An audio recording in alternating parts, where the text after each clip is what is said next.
Warriors for the entire month of May. The 10-game trip across the country ended yesterday, and the Orange and Black find themselves tied for the best record in the National League.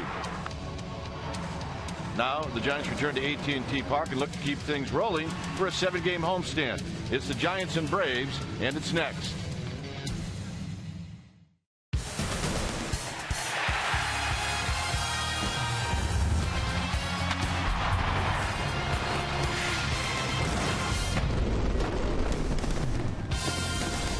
It is indeed the friendly confines of AT&T Park as we get ready for Giants baseball. Giants are home after a 7-3 road trip. This is game 1 of a 3-game series. Hi again, everybody. I'm Dwayne Kuiper. Alongside me is Mike Krukow.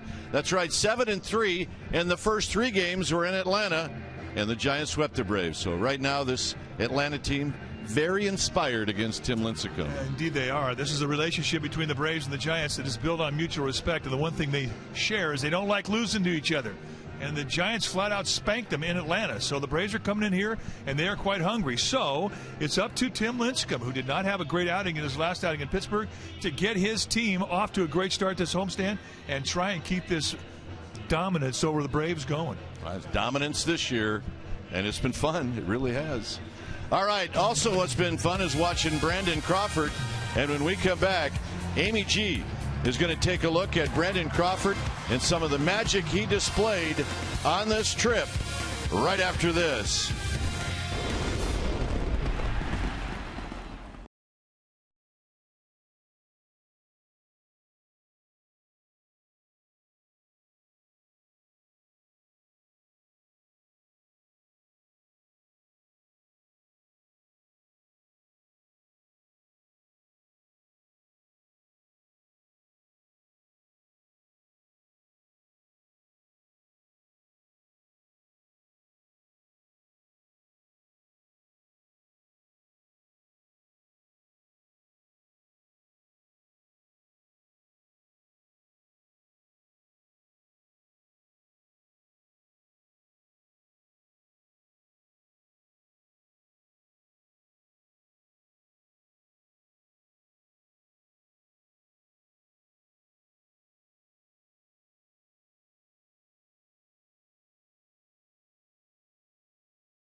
CBS Sportsnet Bay Area is brought to you by Jack in the Box. Head to Jack in the Box and try the new Jack's Blazing Chicken Sandwich. It's Jack's hottest sandwich yet.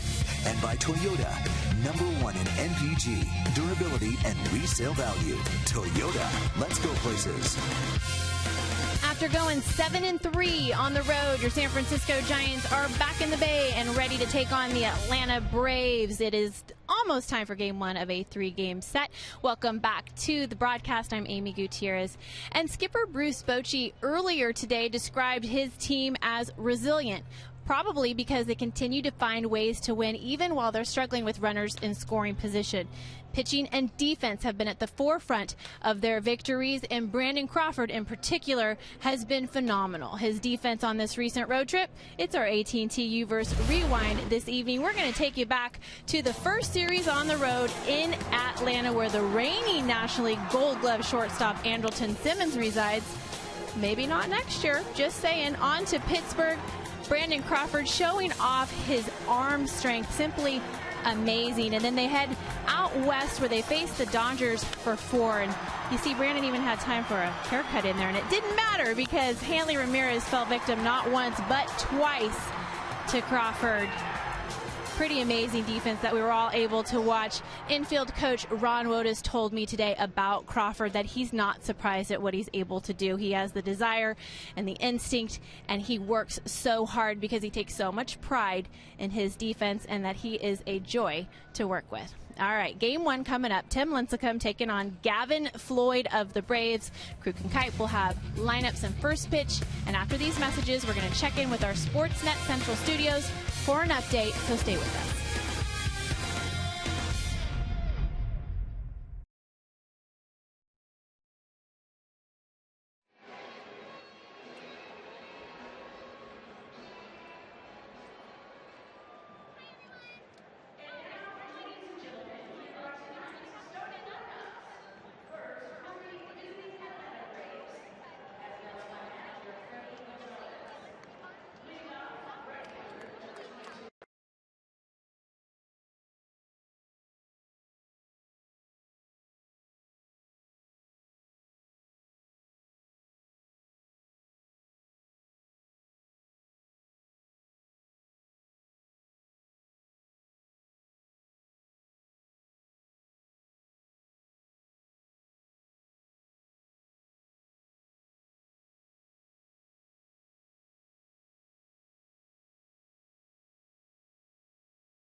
Already in their seats as we get ready for baseball. Our game time weather is presented by the Santa Cruz Beach Boardwalk.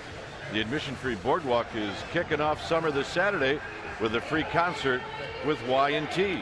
70 degrees, winds northwest at 11 miles per hour, humidity at 39%. It's a clear night.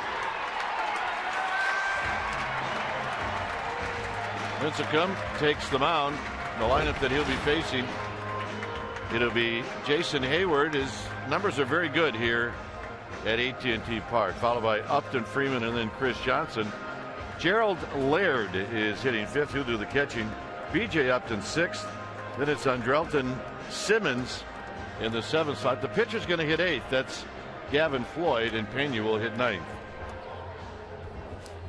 On the hill tonight for the Giants will be the right-hander Tim Lincecum, the two-time National League Cy Young Award winner, four-time All-Star, taking the hill for the 8th time tonight. 2-2 on the year with a 5.55 ERA, 35 strikeouts in 35 innings. Tells you the stuff is there. It's a matter of being able to command that stuff. You see 11 walks in those 35 innings. He needs to improve upon that. Lifetime against these Atlanta Braves, Lincecum is 8-6 with a very stingy 2.89 ERA. So he has had success pitching against the Atlanta team. Let's take a look at the defense playing behind Lincecum tonight. Starting in the Giants outfield, making his first start as a Giant, Tyler Colvin, joined by Pagan and Pence. That's your outfield. Crawford and Sandoval on the left side of the infield. Hicks and Morse making his first start tonight. They'll patrol the right side of the infield, and behind the plate doing the catching in the squad will be Hector Sanchez.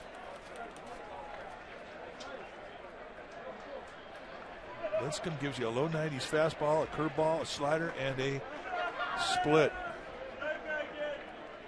So here's Jason Hayward, and the first pitch of the ball game is up high. So we get started right on time.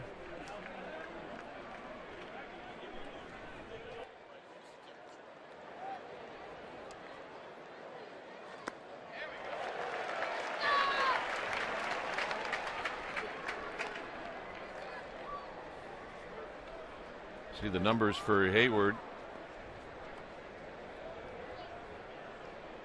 Big, strong, tall, left-handed hitter. And the next pitch is high. 2 balls and 1 strike.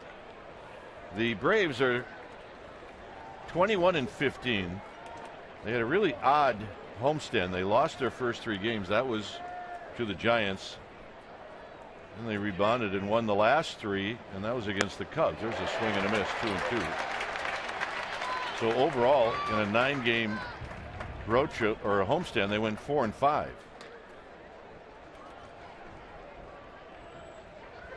So Hayward, 2 balls, 2 strikes.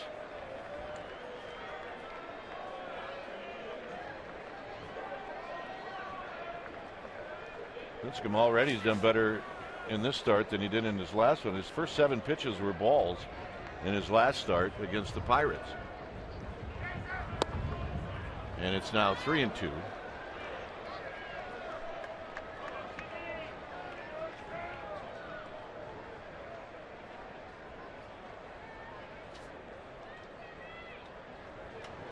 And the walk. So that's how this game gets started. Let's take a look at the Nissan keys to the game. And for Lincecum, strike 1. That's one thing he did not do a good job of in his last outing. Really struggled with his command. So he needs to improve upon that command, and strike 1 is paramount. And rekindle the formula. And we're talking about the formula the Giants had in Atlanta when they swept the Braves. Now, they didn't get a lot of hits with runners in scoring position, but they hit a lot of home runs, and they won. So those are our Nissan keys to the game. Here's Justin Upton.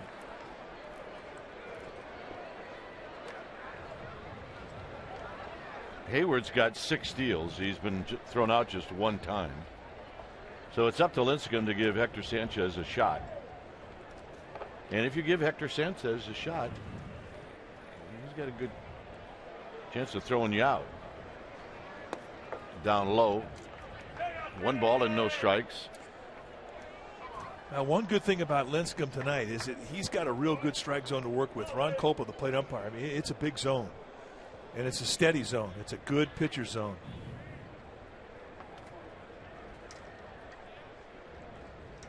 Hayward with his lead. Swing and a miss. 1 ball and 1 strike. See the rest of the umpires. It'll be Hickox, Barrett, and DeMuth, with Dana DeMuth, the third base umpire, the crew chief.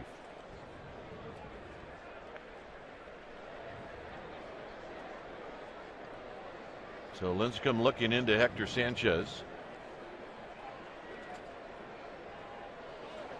Swing and a miss, 1 and 2. So Lincecum has come back and thrown 2 really nice pitches. Yeah, looked like 2 good curveballs backed him up. I mean, he struck out up to 18 times in their relationship. Good hard curveball, and that's a straight down bite. That is one that Upton has never been able to do much with. Hector wants to break a ball down. Hit on the ground to Sandoval, to Hicks, to Morris. Around the horn, very nicely done, 2 outs. And that's the beauty of the specialty pitches that Lincecum has. They all have downward break, and they'll all get a ground ball if he keeps them down below the knees.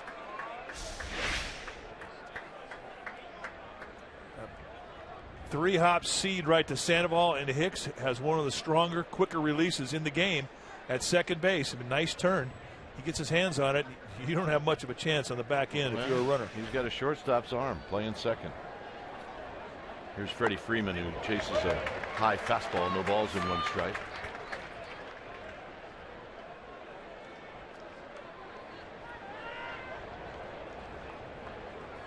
Freeman hitting over 300. He's at 302. 6 home runs, 20 driven in, 4 for 17 against Tim Lincecum.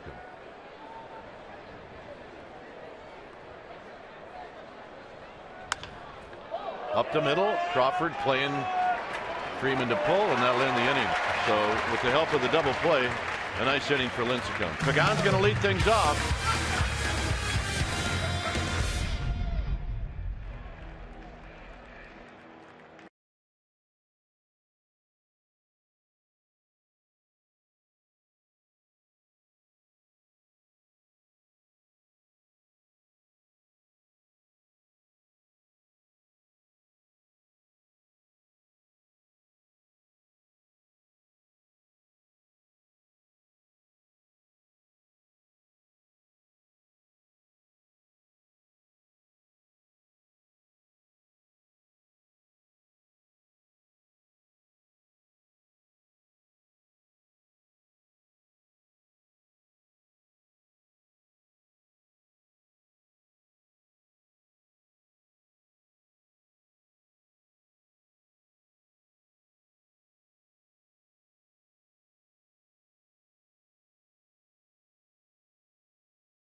The right-hander Gavin Floyd is on the mound for the Braves, and here's the lineup that he will face. Pagan, Pence, and Sandoval. Sandoval with 3 hits yesterday. Morse, Hector Sanchez, and then Brandon Crawford, who's hitting 6th, and he likes hitting against the Braves.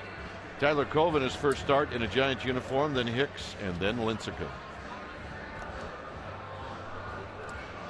On the hill tonight for Atlanta will be the right-hander Gavin Floyd. Big guy, 6'4", 235-pounder out of Annapolis, Maryland. He's in his 8th year at the big league level. Just got activated, first start of the season.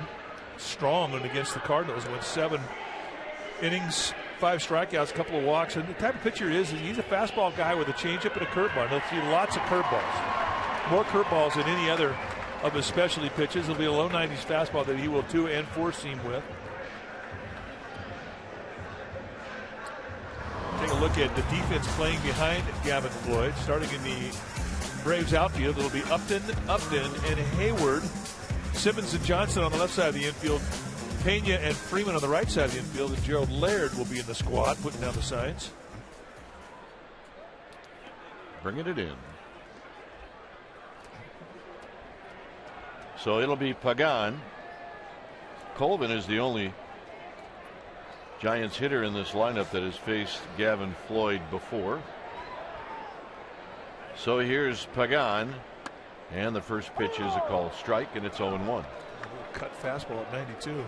Gavin Floyd 2-0 lifetime against the Giants with a 2.25 ERA, so he's pretty much had his way with San Francisco.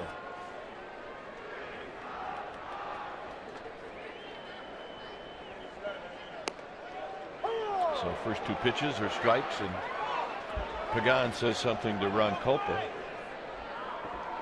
Well, get used to a big zone, and he will call high breaking balls like he just did. I mean, he's an umpire that really looks for strikes.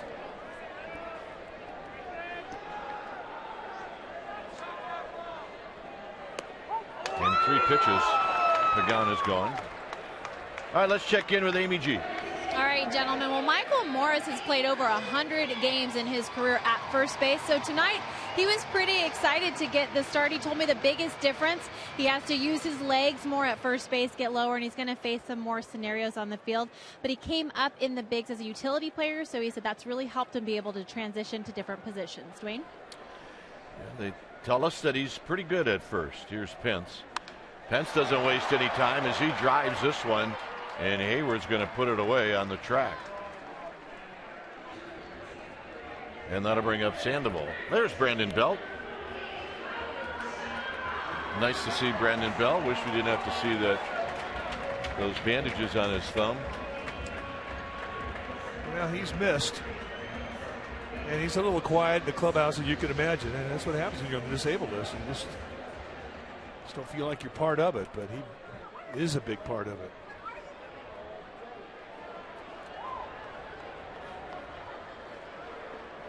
Sandoval line drive, right field, base hit.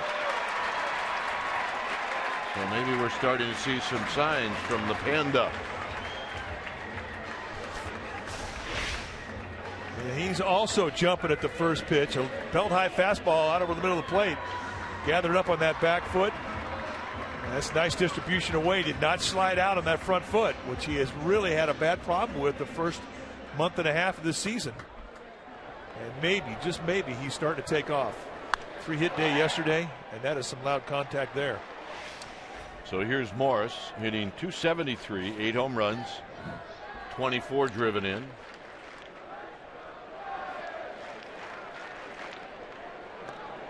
And Sandoval falls back on the bag.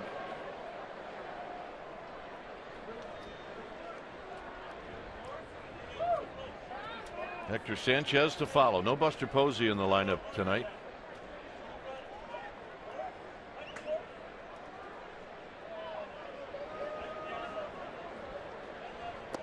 In tight, 1 ball and no strikes. So Floyd now will try to figure it out of the stretch.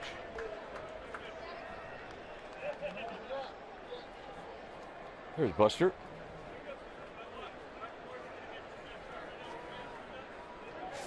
And he's got it going now.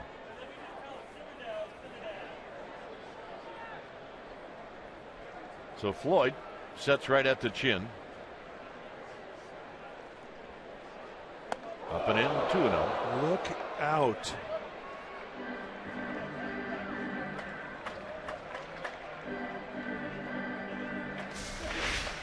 Little heat seeker born right up, curling into him. Knocked something off of the glove of Laird. It looked really odd, especially from our center field camera. The thing just started to flip away from everybody.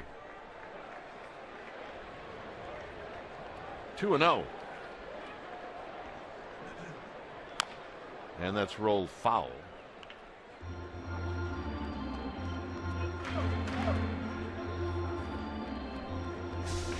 All right, watch the glove of Gerald Laird. Beak. Looks like a little thumb guard or something just blew up.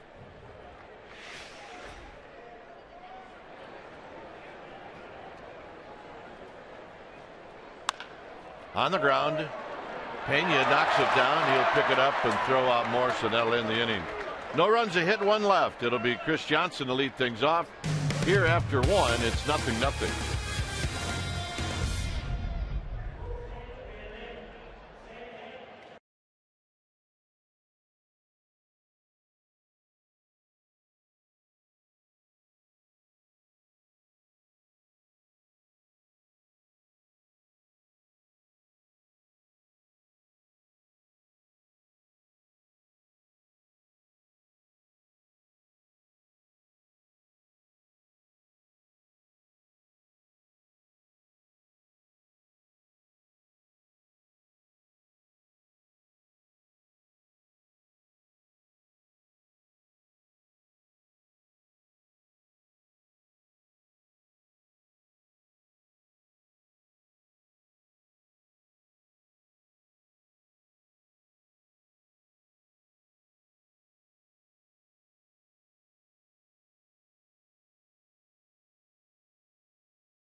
Sandoval hitting fourth yesterday.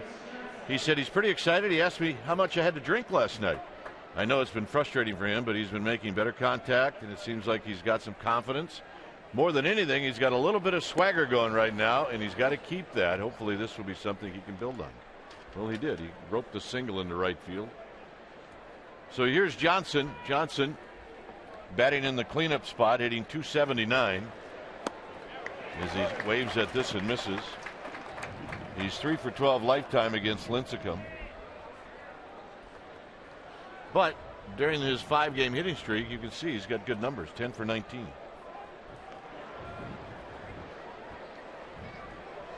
Yeah, he's not picking up that breaking ball at all.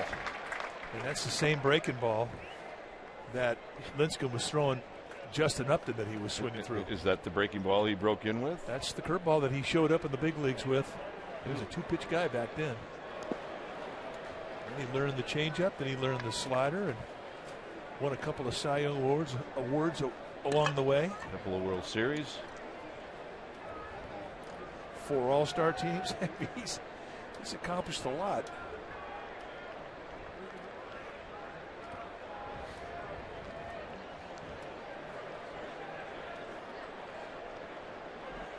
And that's bounced right at Bruce Bochy in that opening in the dugout. You know, it doesn't seem like a big thing, but you see those game signs that Hector Sanchez has on his fingers, and you can really see the signs, especially if you're a middle infielder. I mean, it's like having beacons on the end of your fingers. Crawford gets a big hop on the third hop. It's so good, it's like turning around and saying, I'm throwing a fastball. You can really see it. Well, tomorrow is the Giants' annual food drive at AT&T Park, presented by Visa. Be one of the first 5,000 fans to donate food or $5 at our on-site collection stands in the plazas, and you'll receive a free Giants tote bag. Compliments of Visa. All proceeds benefit local San Francisco food banks. If you're coming to the game tomorrow, we hope you can support this great cause. Here's Gerald Laird. And a fastball just a shade high. 1 ball and no strikes.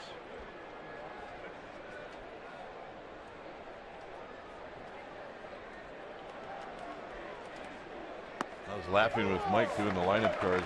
Last time the Giants faced a catcher that had no RBIs was it Rene Rivera? Rene Rivera with the San Diego Padres. And how many did he wind up getting that 5. night? 5. And how many runs did the Padres score? 5. And who'd they beat? Madison Bumgarner. So we don't trust catchers with no RBIs. We don't.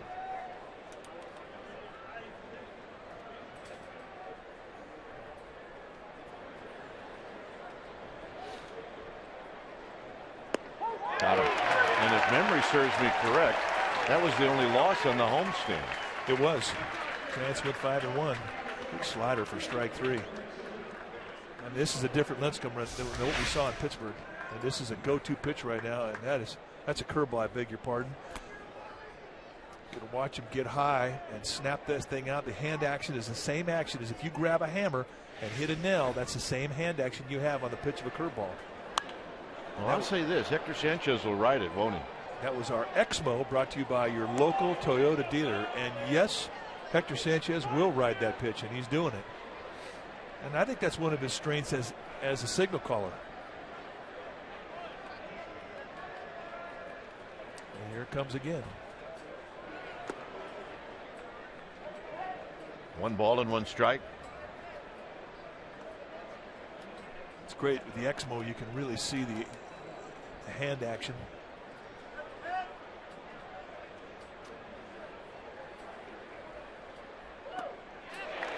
One and two. He's got a good one tonight. I mean, that's the best curveball he's had all year. I mean, in regards to performance and the ability to command it.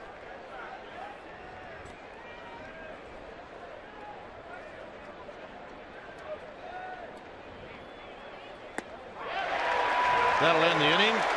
2 strikeouts for Lincecum. Sanchez, Crawford, Colvin coming up.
1958, Willie Mays homered twice, including the first grand slam in the history of the San Francisco Giants.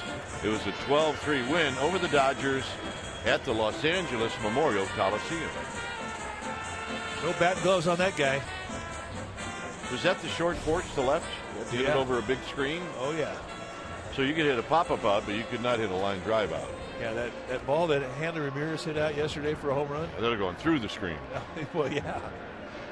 But it would not have gone over. Is there a guy on the left texting, or is he sleeping? Well, he was in the snooze position. Here's Hector Sanchez.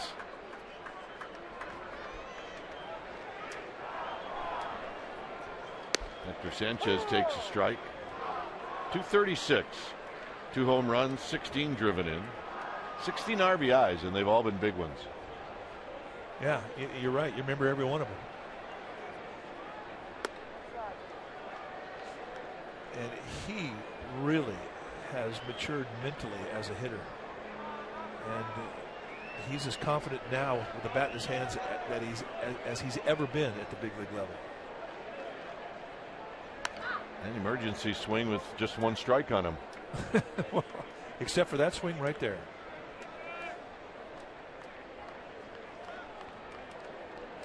So it's 1-2. Crawford on deck, and then Colvin.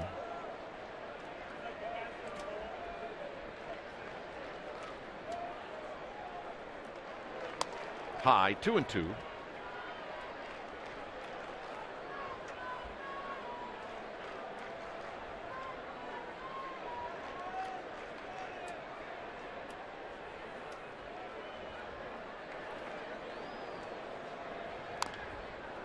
Tap to foul.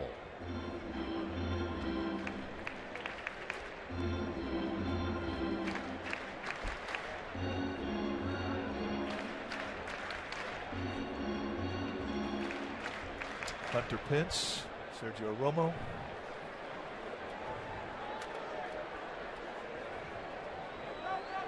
And the 2-2. Here it is to Hector Sanchez, and he got him. Good two-seam fastball running away from Sanchez.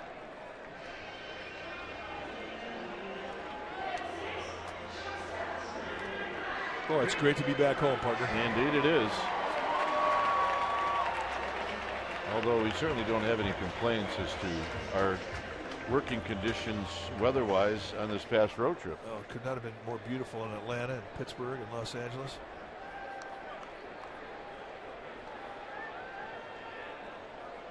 We're still having more fun than they are. Yeah, we're having fun. Crawford takes high. Crawford's defense on this past trip was extraordinary. And I know Amy G did a good job of showing all those great plays prior to first pitch, but it was fantastic. And we were shocked if a ball got by him, and not many did. Yeah, just game-saving play after game-saving play. Pops this one into shallow center field, where it'll be Simmons who puts it away.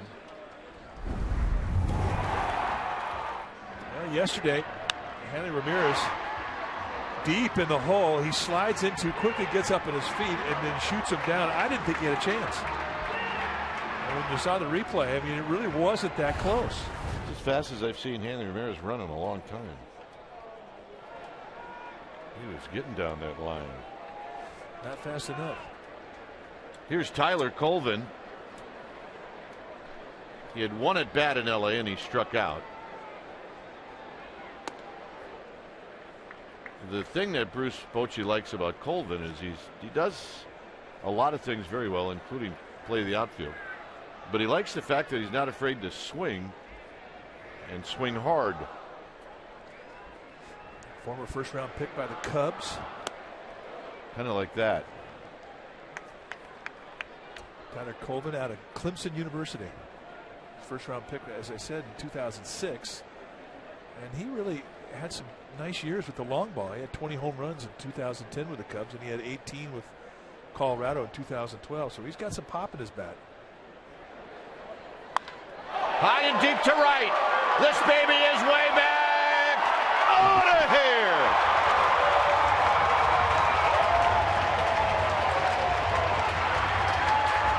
And the Giants lead 1-0.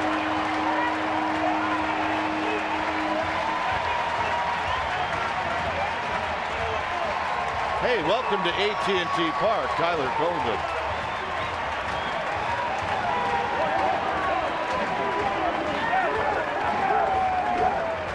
That's how you make a lot of new friends. High fastball. He's got a very flat swing for a tall hitter. And back spins it right in the pond. Oh, wow. How about your first hit as a Giant gets wet?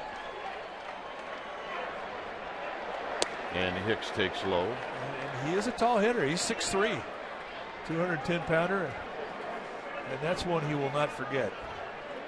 Welcome to San Francisco, Mr. Colvin. Hicks trying to do the same thing. 1 ball and 1 strike.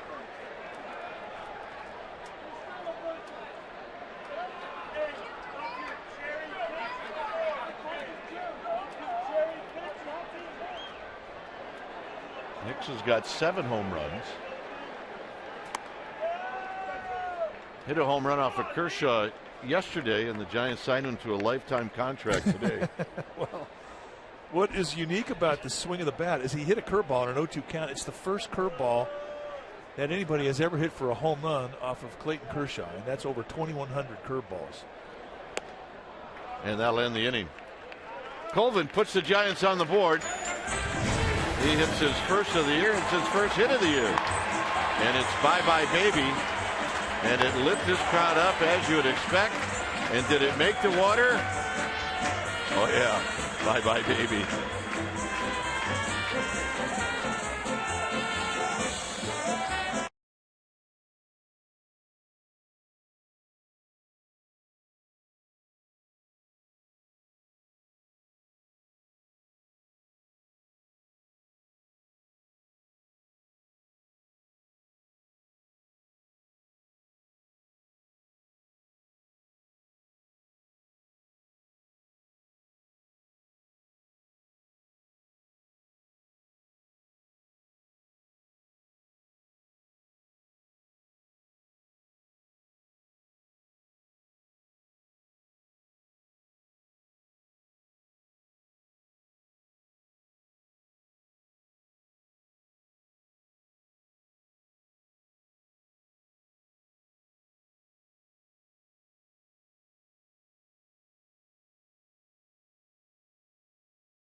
Giants on top 1-0 in the Colvin home run.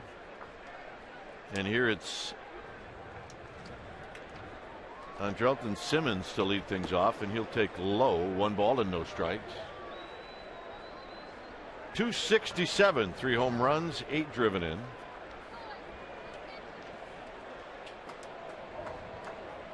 He's 1 for 6 in his career against Lincecum. Chases that. Looked like split, 1 ball and 1 strike.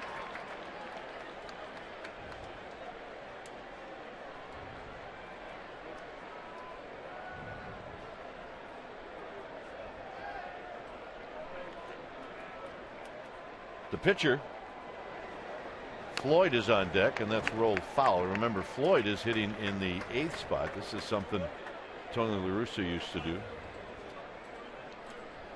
Well, and the theory behind it was that you're going to get 2 leadoff hitters to hit in a row. The guy hitting in the 9th spot, then the guy hitting in the 1 spot.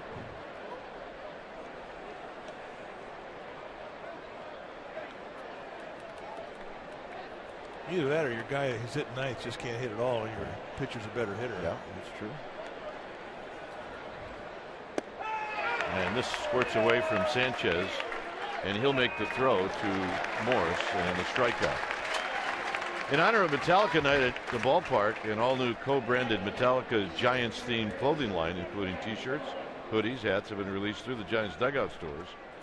Merchandise is now available exclusively at all 10 dugout stores around the Bay Area, or purchase a special Metallica cap and T-shirt combo, $39 plus shipping and handling. 1-877-5-GIANTS.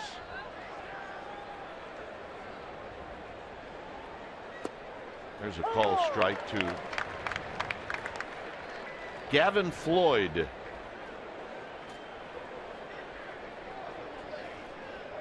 He's 1 for 2 on the season.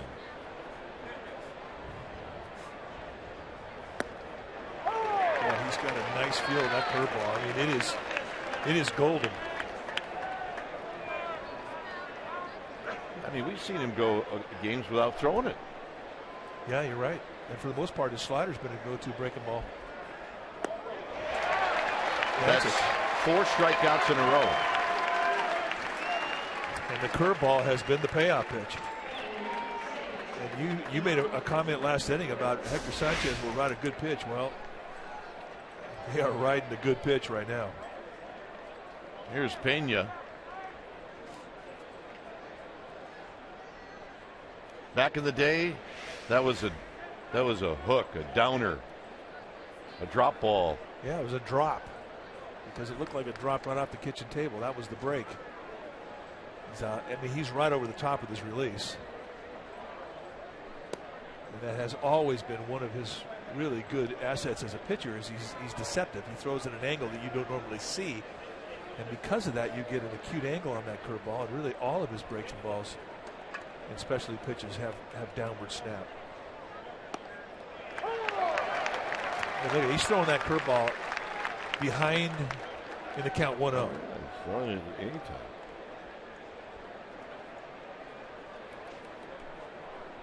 Pena, 205 hitter, 2 home runs, 4 RBIs. He's 2 for 8 lifetime against Tim Lincecum.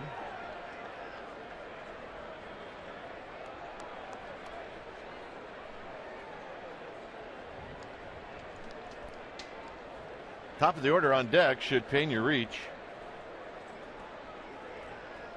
The 2-1 delivery. Here it is. 3-1.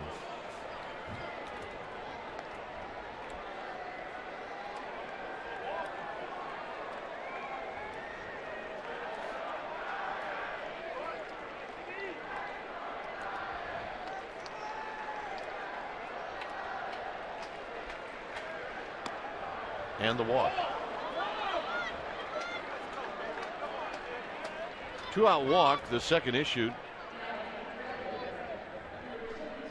And here's Hayward, who walked in the first.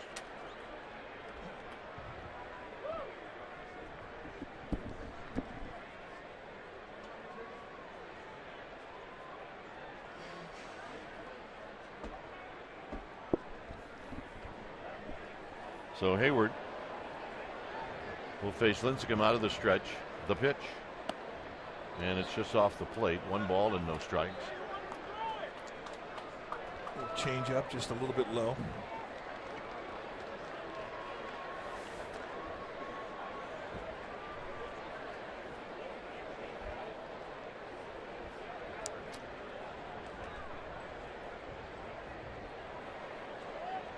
Swing. Gonna miss. 1 ball and 1 strike. Yeah, the go-to pitch, that hook.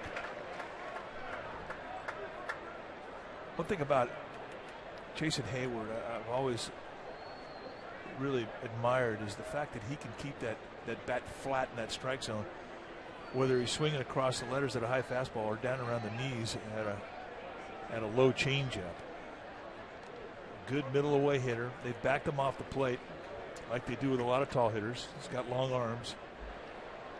I mean, he really has a flat swing, and when he's hot, you'll see him backspin balls that are down around his knees, and that's not that easy to do.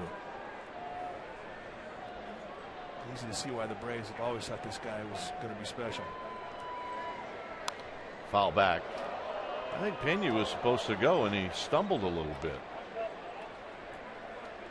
I mean, you can get a pretty good jump off of Lincecum if he's not paying attention.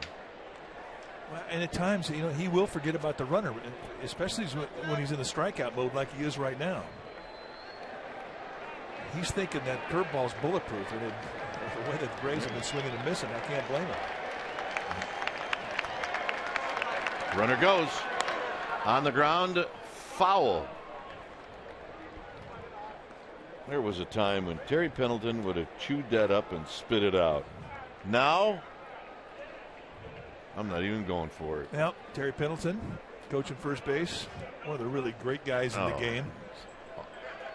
Awesome guy. One of the best fielding third basemen we ever saw. He and Ozzie Smith were something else with the Cardinals. And that'll end the inning. Lincecum strikes out the inning, or the side. He's got 5.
Run into at AT&T Park. I've got Cookie Monster with me. Sorry, me looking for the cookie vendor.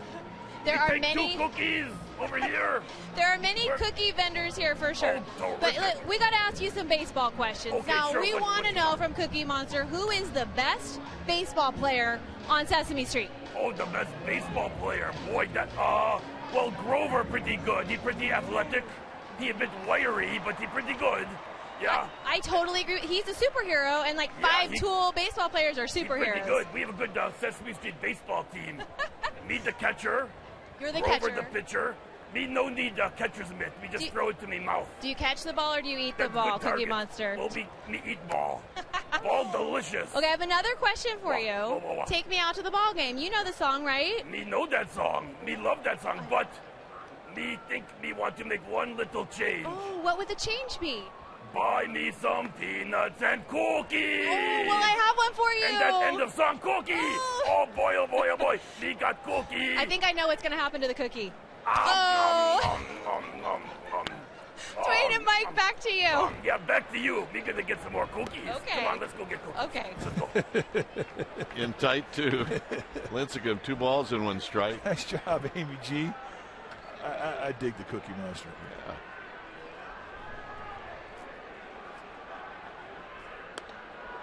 Two and 2. He never has let me down. Pagan on deck, and then Pence. The home run by Colvin. Giants lead 1-0. Lincecum out of play. We're trying to come up with a good segment for Amy G, like Buster does squat and all that other stuff. So we've come up with In the Cookie Jar with Amy G.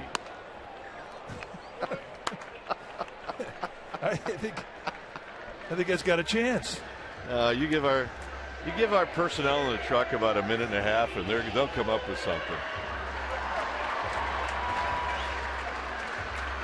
In the Cookie Jar with Amy G.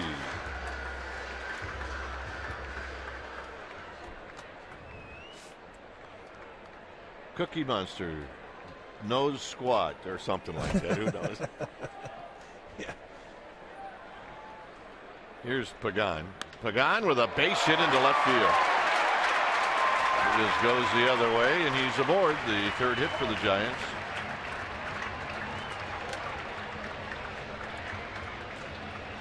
Well, a 3-pitch strikeout to start the game, and he took that knowledge into this at bat. And he was looking for some fastball, moving away.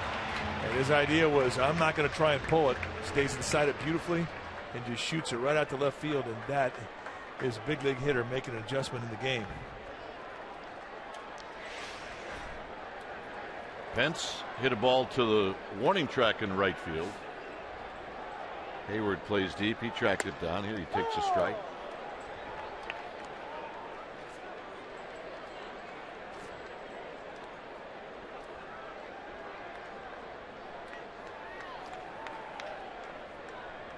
Pablo Sandoval on deck. Pagan leaning. Now he gets a half a step more lead. And Pence with a swing and a miss.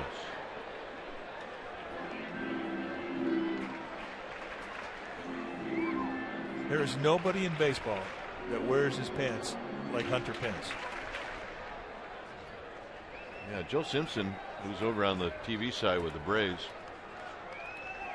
We were all on the field, and he had to approach Hunter Pence and find out what was going on. And Pence stays alive.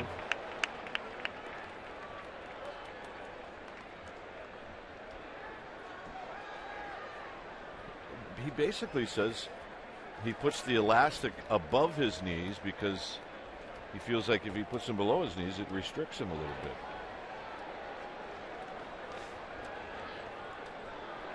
It's Hunter Pence. Exactly. That's how you explain it.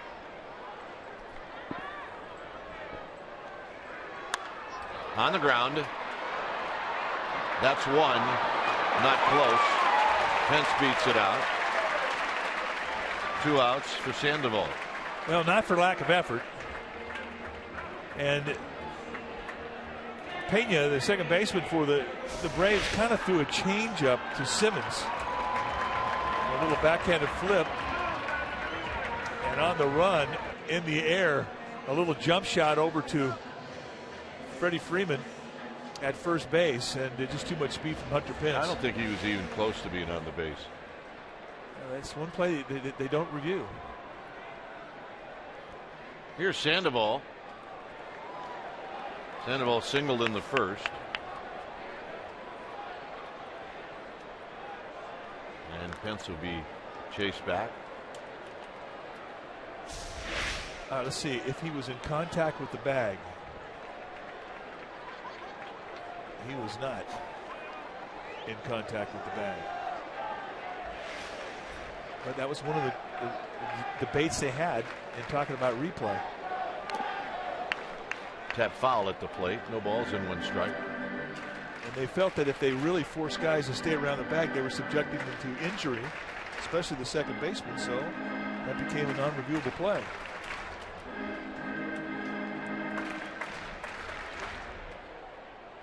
Requested by the Players Association, by the way. For good reason.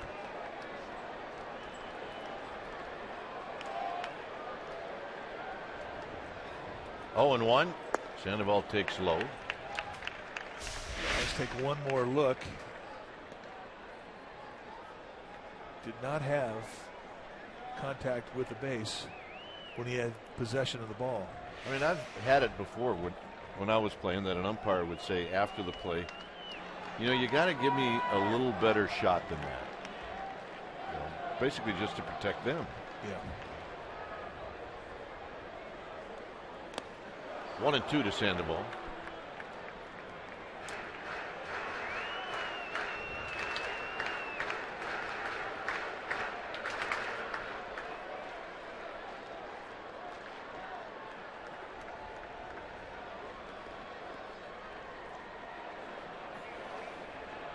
See if Pence thinks about going now that Sandoval is behind in the count. He does not, and that's foul back. Ooh, he was on it. Tell you one thing about Sandoval the last couple of days, I mean, you're not seeing him get out front and reach. He is absolutely letting the ball get to him deeper.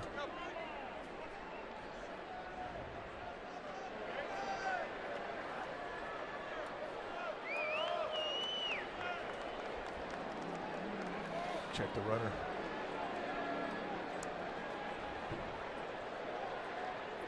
High to Sandoval, 2-2. Saturday night, you, Dave Fleming, Jeff, myself, we had dinner at the hotel, kind of outside patio, and there's a bridge that you can see. It attaches one part of the hotel to the other. And while we're ordering, Sandoval, who was there with his brother and his trainer, were headed to the gym. Made all of us feel really guilty. Well, maybe not. Yeah, not a whole lot. Yeah. But I mean, look, you give the kid credit. It's after the game. It's 6:30, 6:45. And Sandoval out swinging. Giants strand one through 3. 1-0 Giants.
Stand on May 18th, Sunday.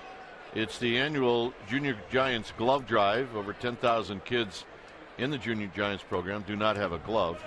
And each year the fund asks for donations with the help of Bank of America to help these kids. As here's Upton.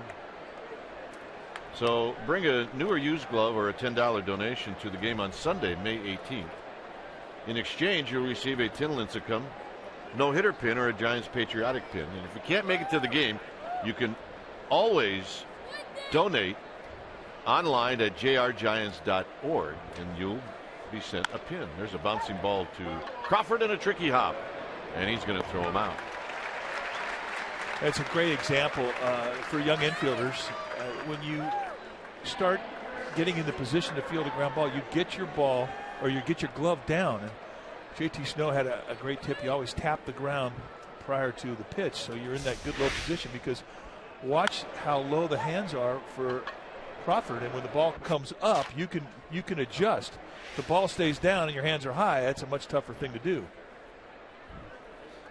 Here's Freeman. It's always easier to come up and go down. On the ground to Morris. Glove touching the ground, and watch him come up as that ball took a bad hop on him, and he was in really good position to adjust to it. And that's something you practice in the backyard. Here's Chris Johnson.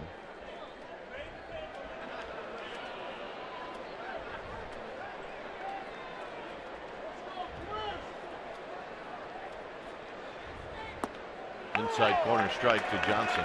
Oh, that curveball has been his friend tonight.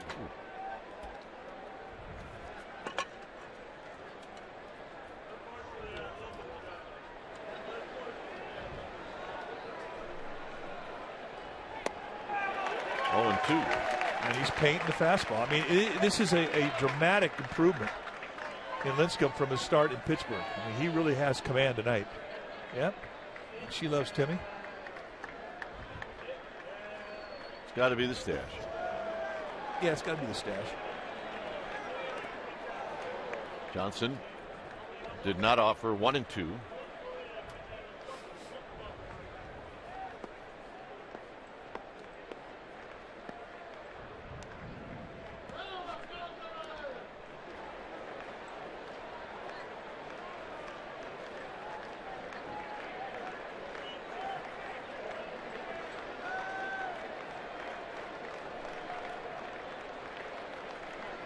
And now Johnson gets tired of waiting and steps out.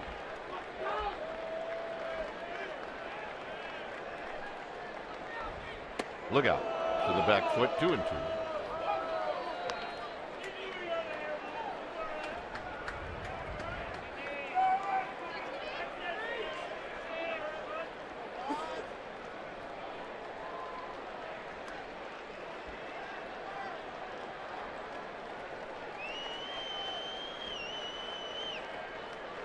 Two pitch down low, so Johnson started to go but held up. It's 3 2.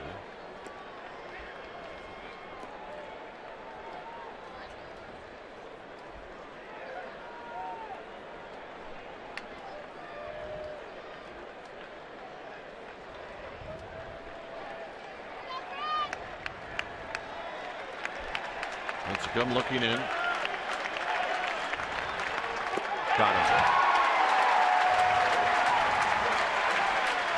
6 strikeouts through 4 innings. 1-0 Giants.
presented by authority of the San Francisco Giants. It may not be reproduced or retransmitted in any form, and the accounts and descriptions of this game may not be disseminated without the express written consent of San Francisco Baseball Associates, LLC.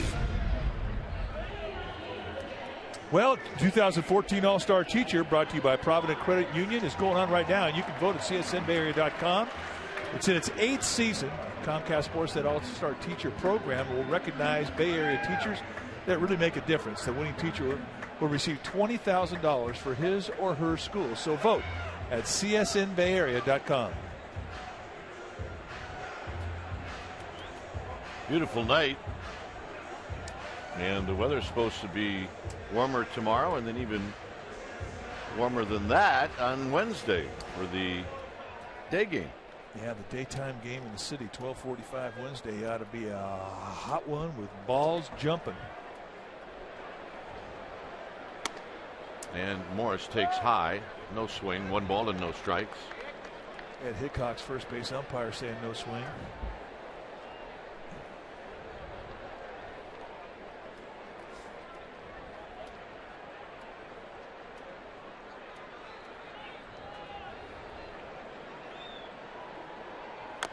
Check swing, Freeman.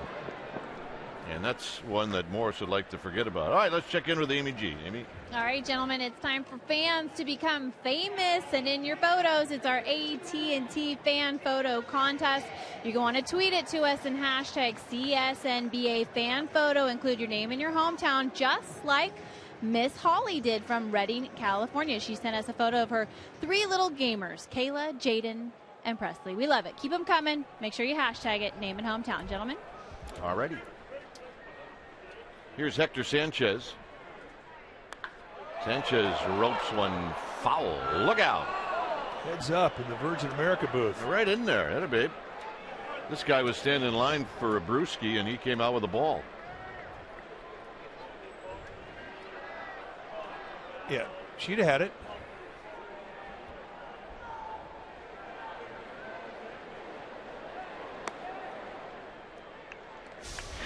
Let's take a look. Whistling. I mean, it. Luckily, they all ducked. I mean, that thing had some fuzz on it. And this pop-up is going to be caught by the pitcher, Floyd, 2 outs. That is a big league jam job right there. And the bat head went all the way out to second base. There's the handle, what's left of it. And there's the bat head. I did not feel good.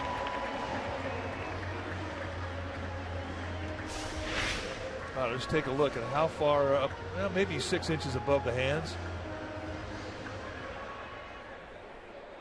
If the bat head throw was an Olympic event, he may have just medaled right there. Absolutely.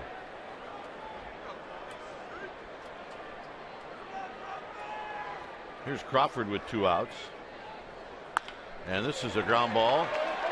Behind the bag is Simmons, and he's going to throw him out, and that'll end the inning. Through 4 innings, it's 1-0 Giants.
postgame, it's going to be the left-hander Mike Minor taking on Ryan Vogelsong. Join us right here on Comcast Sportsnet Bay Area for Giants pregame live at 6:30 before we bring you game 2 of this series.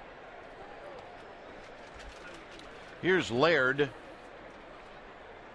And Laird takes a strike. He's hitting 194. That was before the strikeout in the second.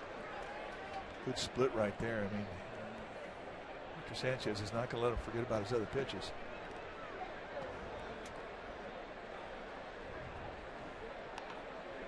Up next is B.J. Upton.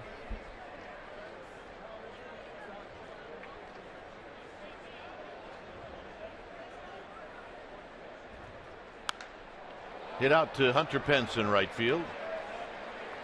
And Hunter Pence will put it away.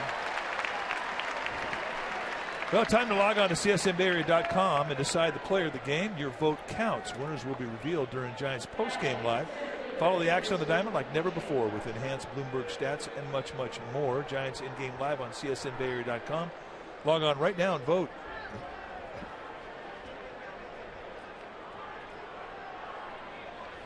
Here's B.J. Upton, who takes down low. Upton struck out swinging in the second. Lincecum with 2 walks, 6 strikeouts. And he is not allowed to hit.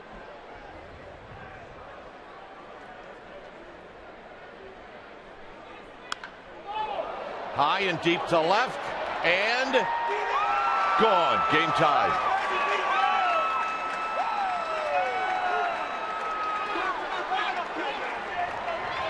So Upton, who likes that pitch down and in, got it down and in. Yeah, it looked to me like he was sitting on that curveball too. Sitting in the outside corner, it drops right in the kill zone for Upton. And really almost a no stride, a little bit of a toe tap. And he kind of top spinned it right out of here to give an idea how strong he is. Nice play by our Giants fan. So here's Simmons. Simmons takes a strike. As many of the curveballs that he's throwing, the second time through, the Braves starting to sit on it a little bit. But the way it's been, it's not a pitch that even if you look at it, it's that easy to hit. But that one had a little hang time to Upton and made him pay. I'm going to say Simmons went around. It's nothing in 2.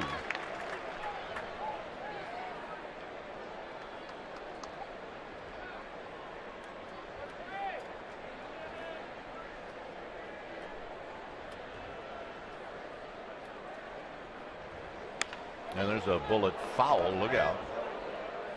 Oh, nice play. Don't get your glasses now.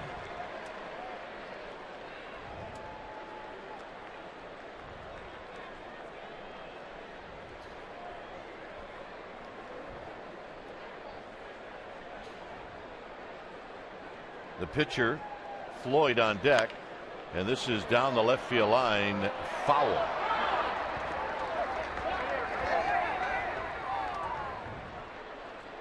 And that had a little hang time to it. It's the one pitch, though. If you throw a lot of curveballs, at some point it's going to get a little stale, which is when you start going to the slider or the split, or start spotting the fastball, because they're getting back leg into it now. Meaning that their timing to that curveball is much better than it was the first time through the lineup.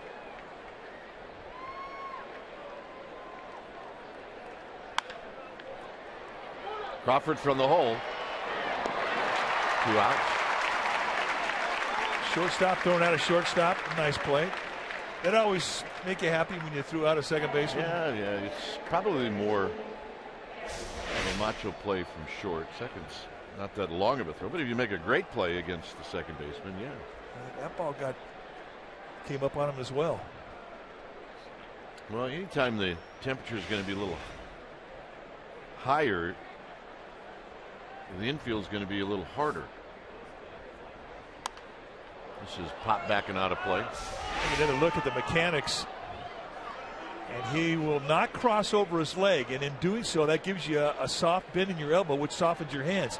He had that glove down, and just like on a regular ground ball, he was able to come up with the bat hop, but the legs really set the play up. I see a lot of guys when they come over, they'll cross over that right foot with the left foot, and in doing so, their left arm will straighten out, and it will harden their hands. But by keeping that right foot in front of the left foot, it gives you a soft bend in your elbow and softens your hands.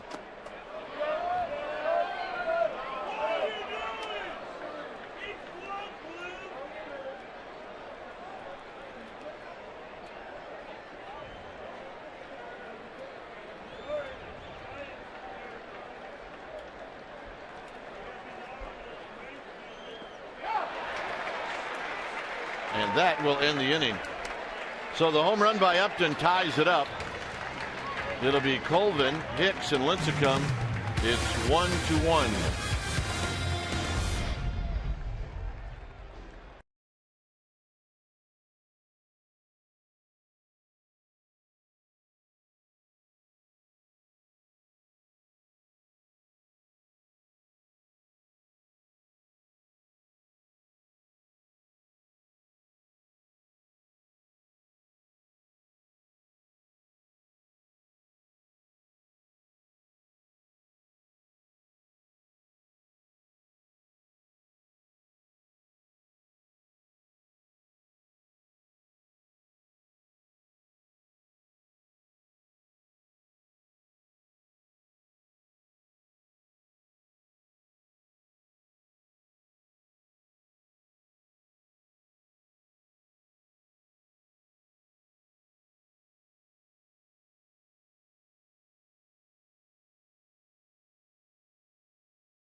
Homestand is the Giants will take on the Twins on the 23rd, 24th, and 25th. The Sunday game, which is a 1:05 start, the first 20,000 fans are going to receive a Giants barbecue apron courtesy of Johnsonville.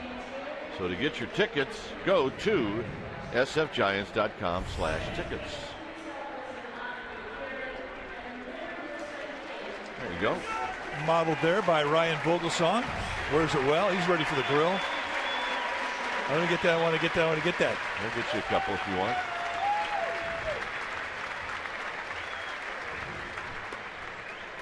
It'll be Colvin, and then Hicks, and then Lincecum.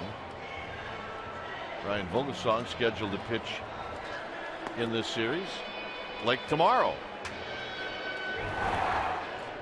Well, Tyler Colvin, first at bat in a Giants uniform with this ballpark as a starter, and look what he does. He knocks it right in the water, and that's a great way to win some fans and some friends, and that is our forward right choice, and he has been the Giants offense tonight. Sandoval's got a single, Pagan's got a single, and that's it.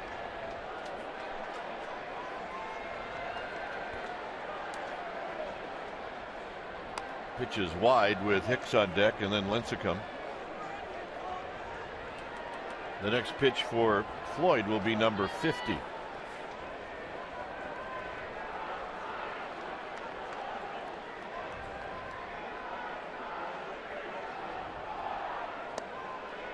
One ball and one strike. You watch Gavin Floyd and kind of remind you of the style we saw out of most starters, the windup. The regular old windup. Not many guys that employ the hands over the head in this generation. So they're going to foul. I mean, it used to be guys would step back and then way over their head.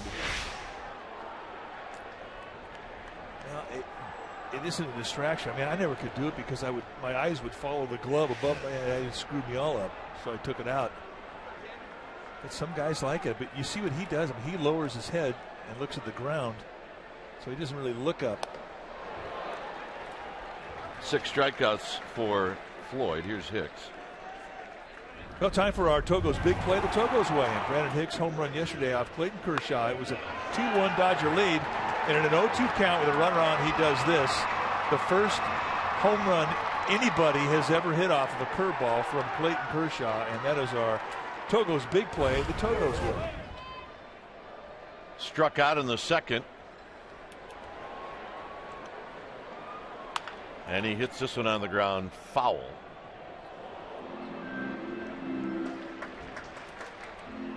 You see that the home runs that Kershaw has allowed on 0-2 pitches. I mean, he's given up a home run to Dunn, LaRoche, and Victorino. They were not curveballs.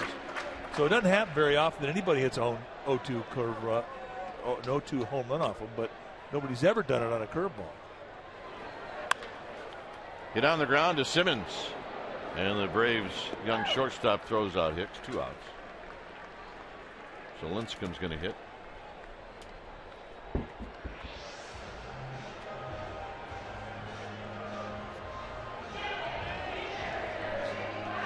So Lincecum, who struck out in the third, will try to reach for Angel Pagan. And he's going to bounce this one to Pena. And Floyd with a 1-2-3 fifth inning. So through 5, both Lincecum and Floyd cruising along.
Tomorrow, it's Tuesday.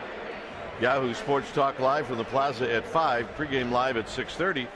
And it'll be Ryan Vogelsong taking on Mike Minor. And that'll be game 2 of the series. Say Hey Tuesday is back. Pena's going to lead things off.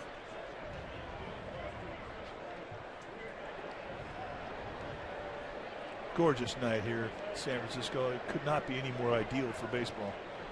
Short sleeve night. So here's Pena, who looks at a strike.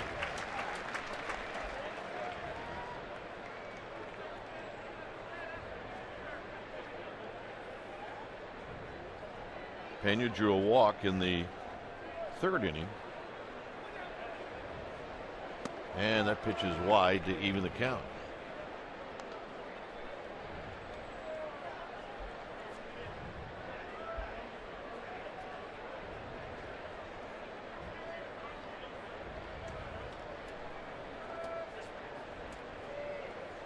On deck is Hayward. Swing and a miss. 1-2. That's exactly where Lincecum wanted to put that fastball. Hector Sanchez had to call for a changeup on the outside corner, and Lincecum shook off to go inside with the fastball. And look at what it did to the swing of Pena. Whew, that was ugly. Lincecum wants to go right back up there again. And he got him.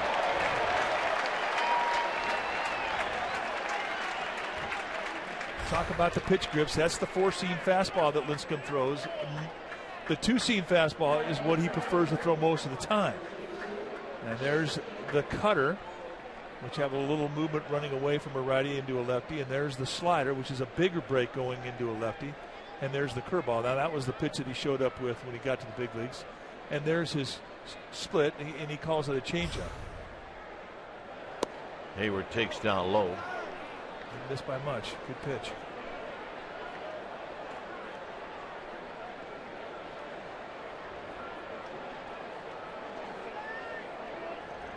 Justin Upton waiting on deck. And that's on the outside corner to even the count.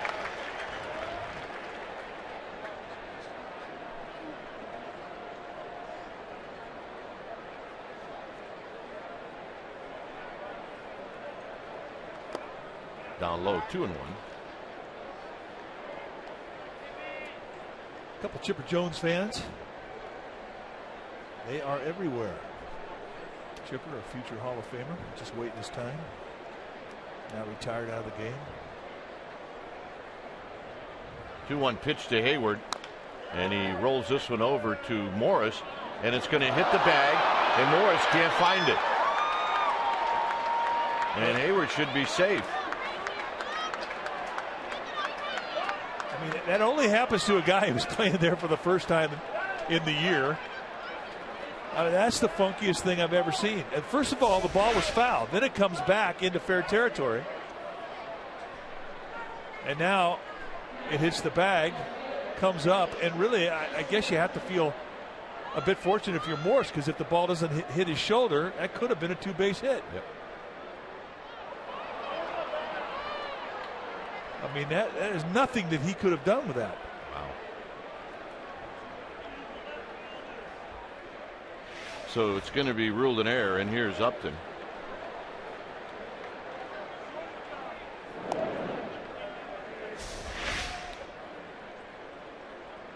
Right down the line, and it hits the bag. And it comes up and hits his shoulder, almost hits him right in the face. And he just gets his hand out of the way before Hayward hit the bag with his foot. Fouled out of play. That was a healthy swing. That was a healthy swing. And that's just about what you're going to get from Justin Upton every time. Oh, he'll throw the bat head, no doubt. 9 home runs. And he thinks home runs.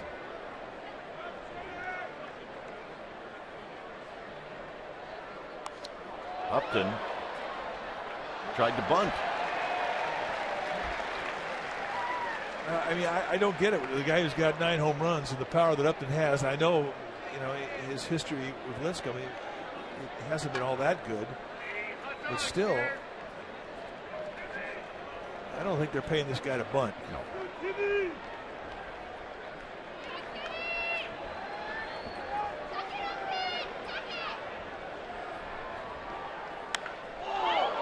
Foul. Now he's on the curveball. Down goes DeMuth. Tanner DeMuth, the veteran umpire and crew chief, just saw his life flash before his very eyes. I'll tell you what, he got up pretty quick. Certainly not at all like Tommy Lasorda years back in the All-Star game. That's the greatest thing I ever saw.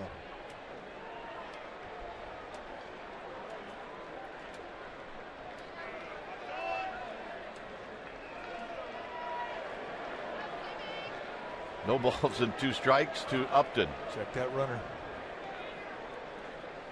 And a pitch out.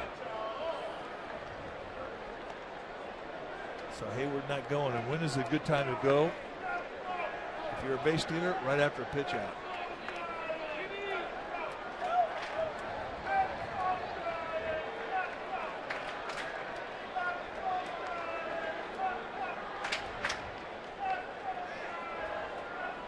Foul back. Lincecum came inside.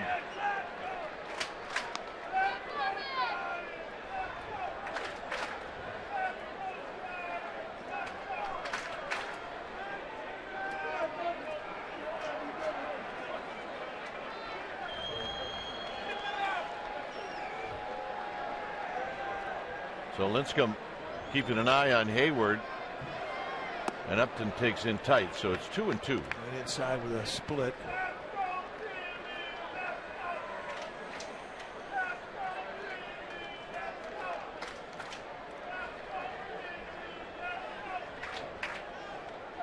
Curveball not having the same effect on the Braves this time through the lineup.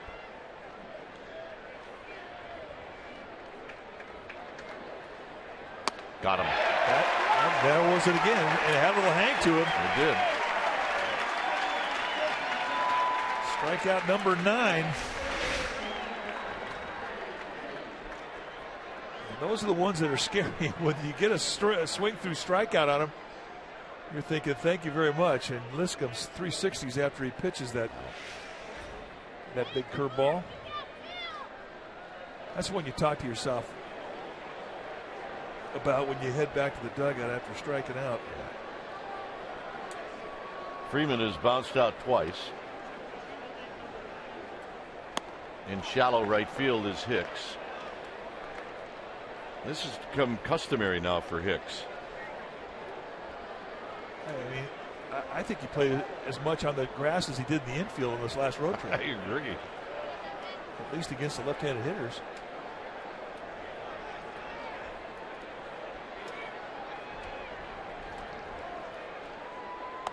Weirdest I ever felt defensively in the 70s, you may remember, at Mile High Stadium when Denver was part of the American Association. The entire infield was grass. Everything. There was no dirt. There were no cutaways. And you talk about odd. Oh, man. We saw some of the most hellacious bad hops in the history of baseball there. And it took 3 days to get used to, and then you're on a bus to the airport.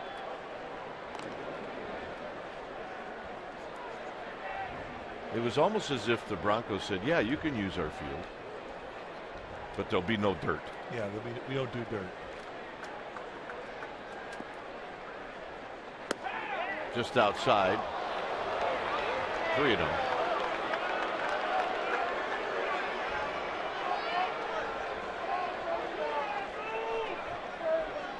I think the pitch was called correctly. It was away. Freddie Freeman's not the hitter, kind of hitter that's going to help you going out of the strike zone very much either. He's going to make you come to him. So that's a 4-pitch walk. And the hitter will be Chris Johnson.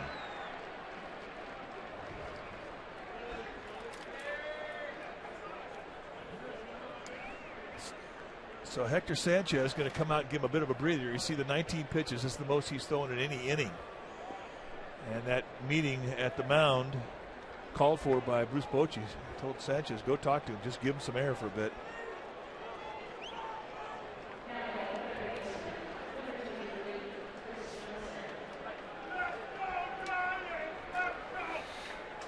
So Johnson, the cleanup hitter, is stepping in. He's bounced out and he's struck out.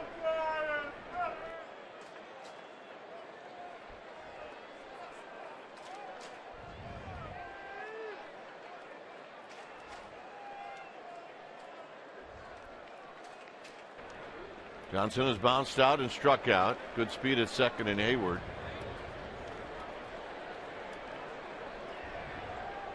And a strike, and it's 0-1. That's a nice tight little breaking ball right there. So maybe Hector Sanchez had a little suggestion to try and tighten up that breaking ball, because that's a much tighter curveball. think back some of the breaking balls he's thrown this inning, they starting to climb up a little bit, get a little bit higher, and they're starting to have a little roll to them. That was a good one. And Hector wants it again. 1-2. And those are two good curveballs, better than what he is throwing earlier in the inning.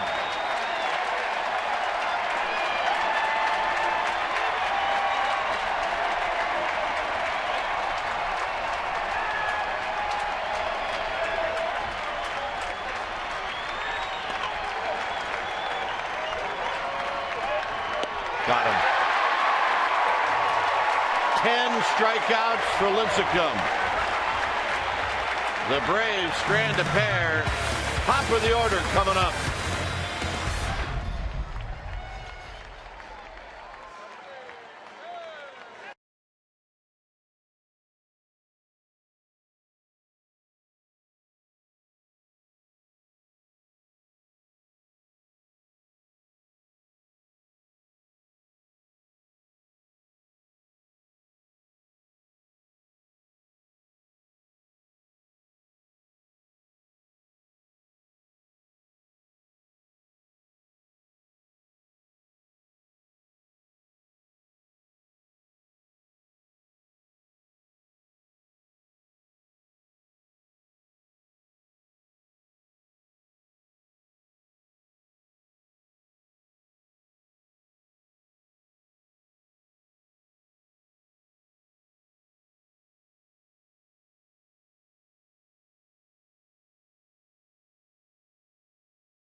Brought to you by Heffernan Insurance Brokers, offering business and personal insurance, employee benefits, and financial services. Visit us at hefins.com and by Xfinity, home of the most live sports.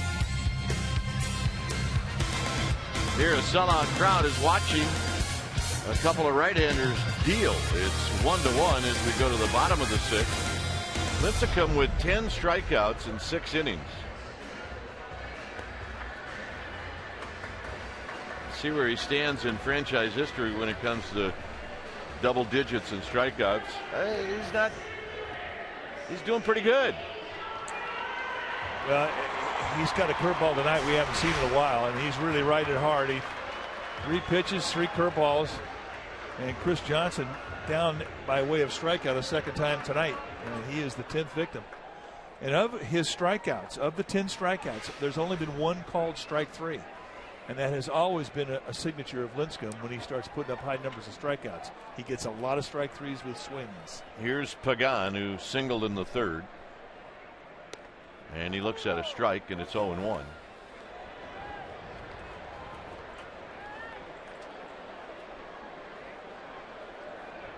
Pence, and then Sandoval.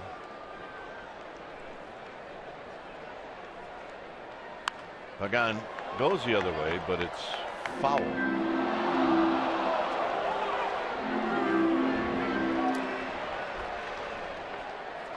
And it's a good duel right here.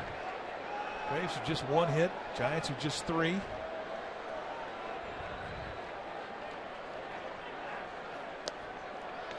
Good pitch, good take. Tyler Colvin, the newest Giant. He's been the offense with his first home run in a Giants uniform, a splash hit, and that has been it. Pagan a single, Sandoval a single. That's their 3 hits tonight. And this is hit on the ground, and it's Pena who dives and then can't get rid of it.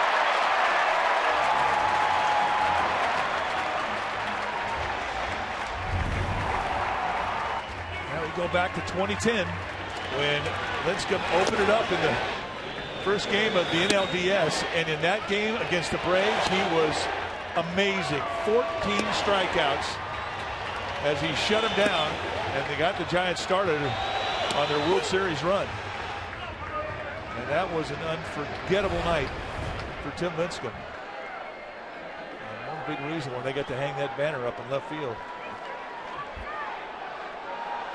It's a hit for Pagan, and here's Pence. Pagan goes from his knees, the throw, not in time, as it trickles out into the outfield. No place to go for Pagan, and it's a stolen base. His 7th of the season. And that's a big play, and that's what leadoff hitters are supposed to do, especially in 1-1 ball games. Really not a bad pitch to throw off of either. Laird from the knees thinking, I got to hurry this. Gavin Floyd not really doing a great job of keeping Pagan close, and Pagan just takes advantage of a slow release time from the pitcher. You really handicap a catcher when you don't give a catcher a chance. And your unload time is so slow, you just can't ask a catcher to make up for it. 0-1 to Pence. Breaking ball inside. 1 ball and 1 strike.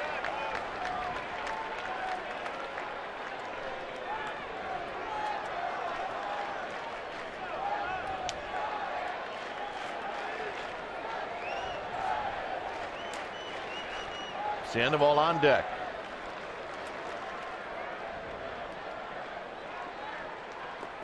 Two balls and a strike.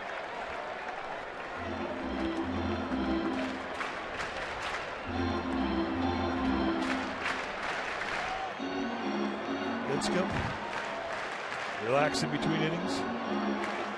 He's got 89 pitches. He made a correction in the last inning on his breaking ball and tightened it back up. He was beginning to get a little lazy with it and it looked like he was starting to fatigue, but not after what he threw to Chris Johnson to end the inning. Pence had a pitch and he fouls it back. He was reaching. He got him out front just a little bit with the off-speed pitch.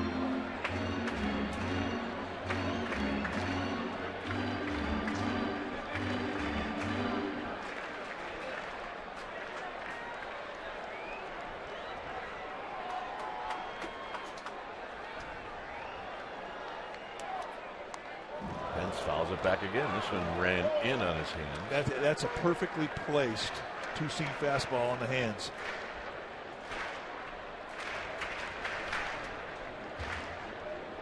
I mean, Gavin Floyd is really throwing darts tonight with his fastball. He has used it beautifully.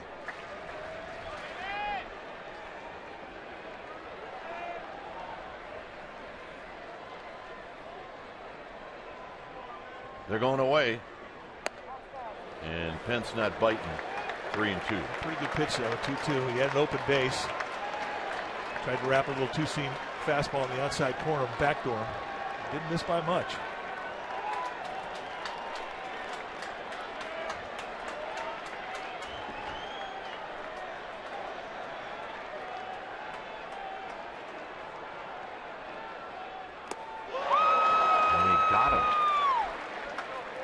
A hanging breaking ball, almost a backup slider. He got him to swing through. And that's strikeout number 7 for Gavin Floyd. And that's just a backup slider.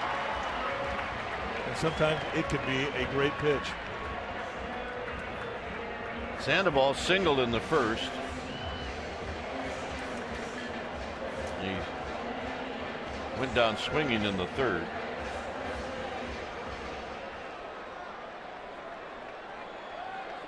So now we'll see if Pagan has any thoughts about trying to steal. It'll be tough for the left-handed hitter.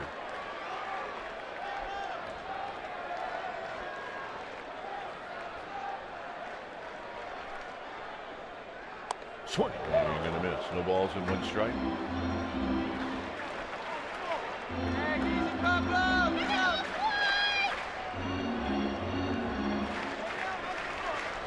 Pitch-wise for Gavin Floyd, he's in pretty good shape. 67.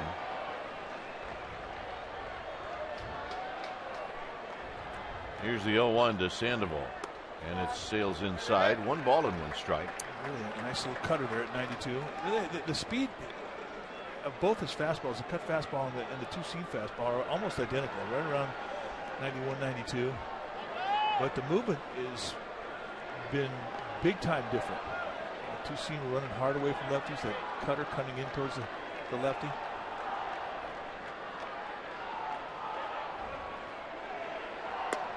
Ooh. And the backdoor him. It's 2 balls and a strike. That was a 50-50 pitch. Could have gone either way.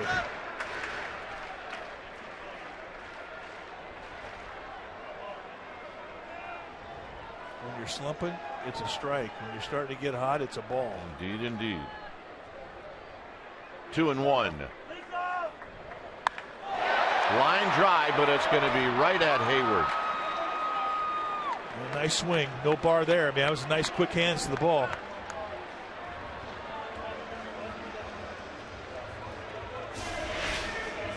It's the elbows. Got to tuck in as he gets the bat head to the inside pitch. And that's something that he's had a problem doing during the slump. I mean, it's an out, but it's one that you're going to feel good about when you're rebuilding your swing.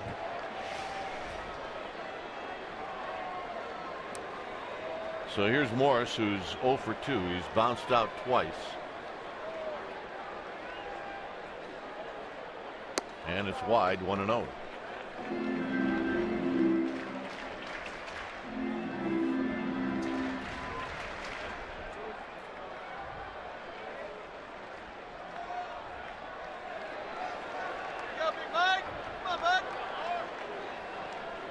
Morse with 24 runs batted in, and a big one out at second. 2 balls and no strikes.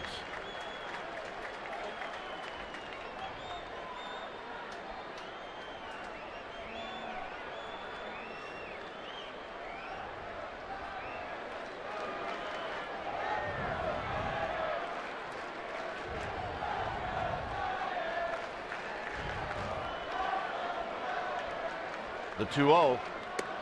And he throws him an off-speed pitch, and he gets the call. That's a good 2-0 pitch right there.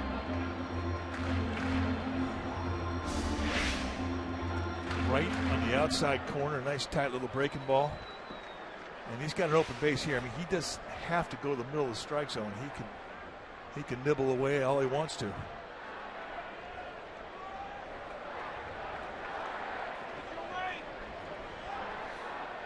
Hector Sanchez waiting on deck. And it's 3-1. Soft stuff away, hard stuff in. Again, staying on the corner. Start that movement on the corner. Let the movement run off plate inside. If he swings and helps you, great. If not, no worries. You walk him, so what?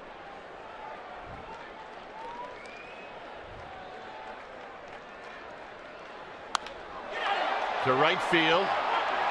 Hayward, and he'll put it away in front of the wall, and that'll end the inning. Through 6, it remains 1-1.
local Toyota dealer.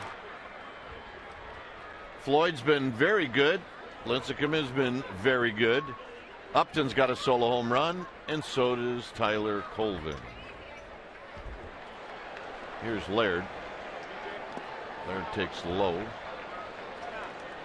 Laird has struck out, and he's hit a fly ball to Hunter Pence. 7th inning.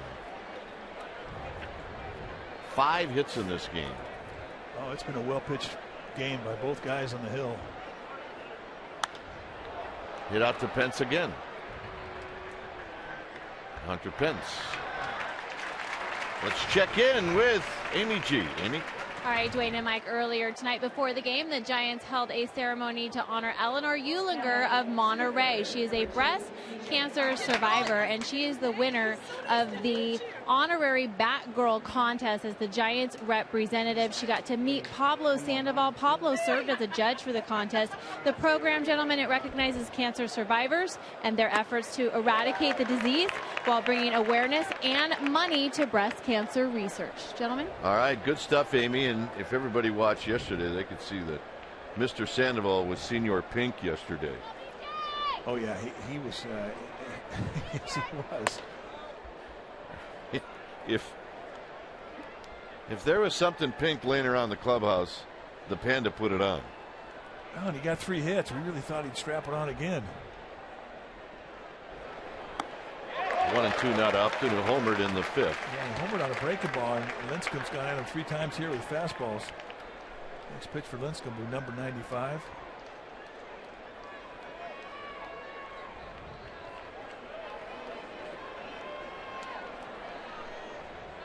Well, how many did he have in his no-hitter? Was it 138? Yeah, I think it was. So he's got a long way to go. Oh, not a problem. 148 in the no-hitter. They're telling us in the truck. He's got 4 more innings in it. So Luis Avila, the left-hander, getting loose now for the Braves. This is into the gap. Colvin will get to it, and it'll be a 1-out double.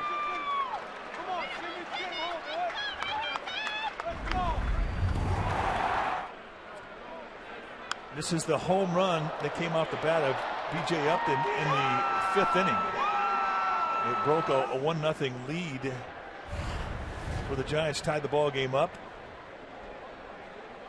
And here Upton gets him again in a 2-strike count. This is one too many fastballs. So he puts himself in scoring position for Andrelton Simmons. Simmons is struck out and bounced out. Ryan Domit is on deck. Remember, the pitcher spot is in the 8th slot.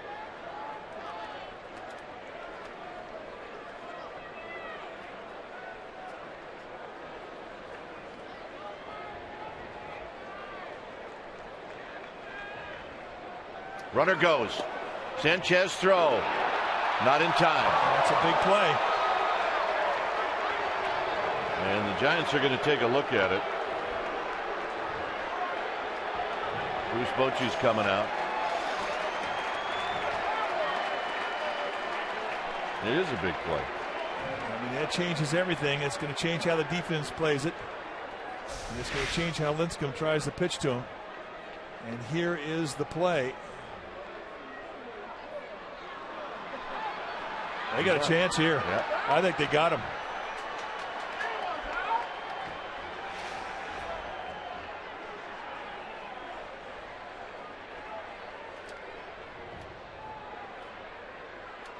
So Dana DeMuth going to gather up his umpires and go have a review.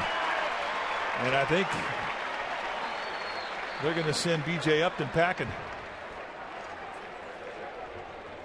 This replay review is presented by Xfinity.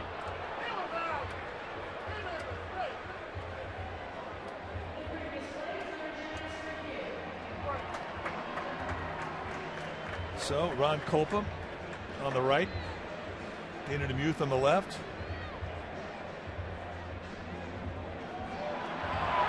And they just showed the view that we saw here at the ballpark, and that's the response you hear from the fans. This is the shot they just showed here in the ballpark. got him. Yep. This one should be pretty quick. And it got him on the back foot. It wasn't even on the leg.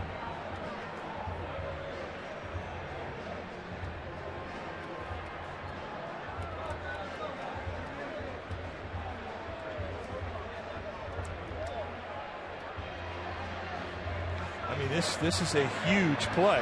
If Upton is sent packing, I mean, that's 2 outs, nobody on. And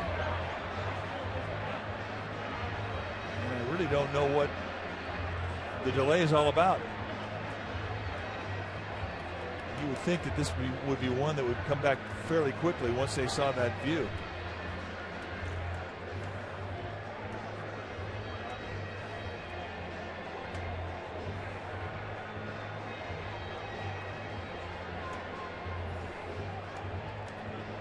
See both managers.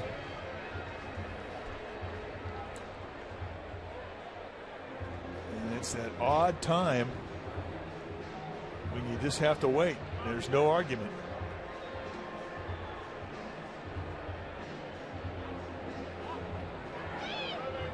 Out. That is a difference maker.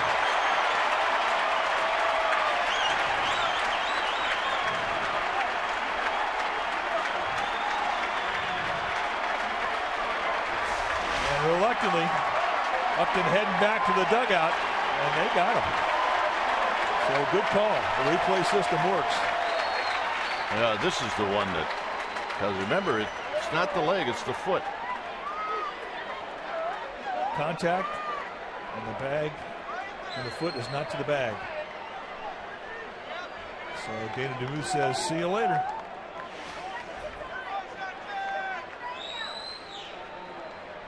One and 0 to Simmons. Simmons fouls it out of play. 1 ball and 1 strike.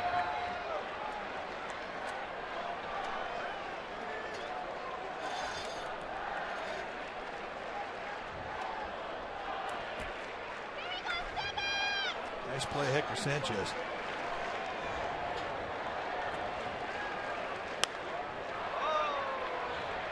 Pagan coming in. And with the help of the replay, Lincecum gets out of it. Sanchez, Crawford, Colvin coming up.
Breathing a sigh of relief with that great play from Hector Sanchez to throw out B.J. Upton. And the score stays tied 1 apiece. Bad news in regards to Jose Fernandez. That's the best stuff in the game right now. Going to sit out for a year. But tonight has been Tim Lincecum. 2 hits allowed, 10 strikeouts, just 5 base runners. his 36th career 10 strikeout or more game. As we talked about it earlier, a franchise record which goes all the way back 132 years. A pretty remarkable accomplishment, and we've got to see every one of them, partner. Indeed we have. So here's Hector Sanchez. And a strike. It really is upsetting news about Jose Fernandez having to go to Tommy John surgery. Is that for a fact? Yeah, they announced it. And another young pitcher goes down. Yep. I mean, I've never seen anything like it in 1 year. I think you just need to outlaw certain pitches. Well, it's the slider. I think really caused the damage with Fernandez. Or Hernandez, rather. I beg your pardon. And think about all the pitches that Tim Lincecum has thrown. And his ability to stay healthy. 2-1 right. pitch coming up to Hector Sanchez.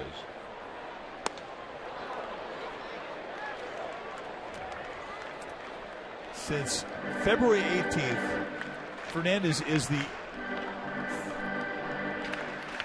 38th, 34th pitcher that has gone down, and that's in the majors and the minors.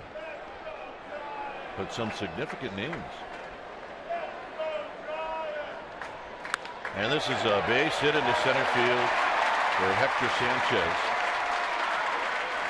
Not a whole lot of swing there. We've always talked about how he has progressed as a hitter and his ability to adjust within an at-bat. I mean, he's got a very quiet lower body, and this is just all hands, and that's not a hanger either. Floyd threw him a good pitch. It goes right back up the middle the way you're taught. Beautiful.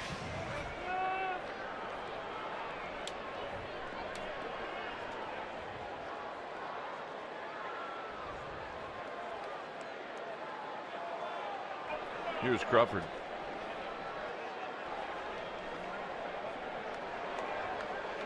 Giants lost one of their faster players today in a roster move.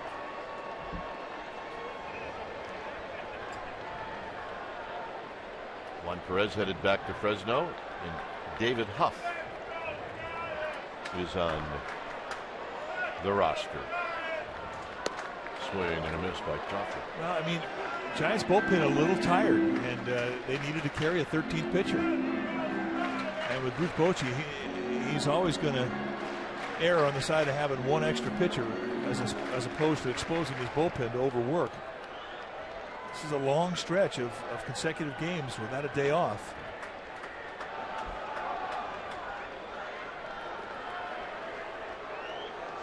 And I'm sure we'll see Juan Perez again, of course. But it's going to give him the opportunity to go down there and get his swing back, get his strike zone back. But Lincecum has done something tonight that Bruce Bochy really needed, and that was starting pitcher to go deep in the ballgame. That takes a lot of pressure off the bullpen. Crawford out of play. The Giants' next day off will be on the 19th of this month. But when you look at the whole month, one day off. Well, there was a day off on May 1st. But other than that, just the 19th.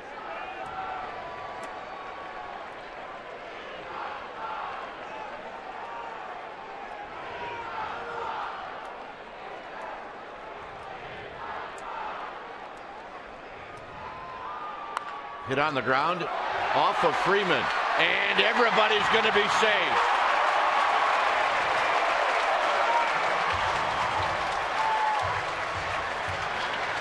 I'm not sure what that hit is.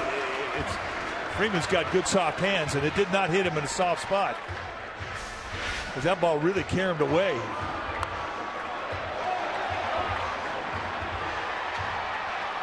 Floyd, I mean, you're just trained to get to that bag, and he's thinking that Freddie Freeman's going to get to the ball and he's going to have to cover, and by then it was too late. And hit him in the leg. Yep.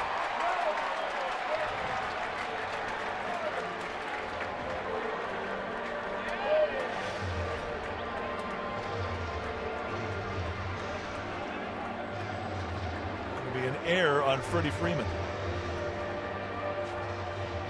It's a chance for us to remind you, MLB.TV Premium, the #1 live streaming sports service, is celebrating 12 years of existence. Join the millions of subscribers. Watch every out-of-market game live in true HD on over 400 devices. Go to sfgiants.com for details. So here's Colvin. He's homered and he has struck out. And he taps this one foul, and it's 0-1. So this inning has started out where the first two runners have reached as the Giants are headed into the bottom of the order. Mark Gardner now is going to go out, and that'll mean the bullpen is going to start moving around. Lincecum now is due to hit third this inning. Jeremy Affeldt is walking down. 0-2. So he starts him off with a little two-seam fastball away, then he cuts him above the hands inside corner and gets on top of him quickly. No even thought for a bunt from Bruce Bochy.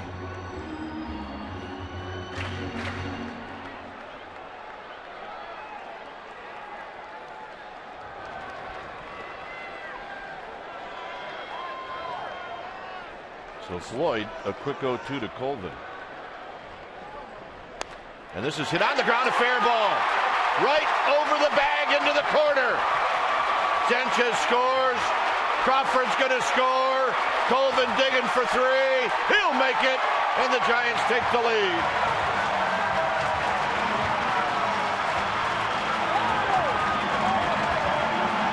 It'll be a triple for the young man making his first start in a Giants uniform. How about that? Well, he's in a two-strike hole. And Floyd kind of looked too much strike zone with his breaking ball. And in a protect mode, Colvin goes down and yanks it right past Freeman. Look at the ball come up over the glove. And they had been playing out towards the triple alley, shading the right center field side. And it really exposed the line. And Colvin finds it. An easy triple and an easy two-runner score. Boy, is he making friends fast in the city of San Francisco. So here's Hicks. Now the Braves have to play the infield in. And Hicks swings and misses. And it's 0-1. Gregor Blanco has come out in the on-deck circle.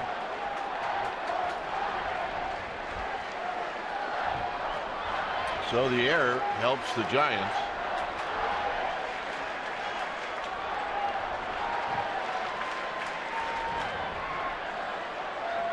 And this is fouled off of Hicks's foot. He's not able to handle that two-seam fastball boring in on his hands. Think about the two-seamer from Floyd. Down around the knees, it sinks up around the belt. It's got fade, but it really works itself in on the hands. And it is tying Brandon Hicks up in knots.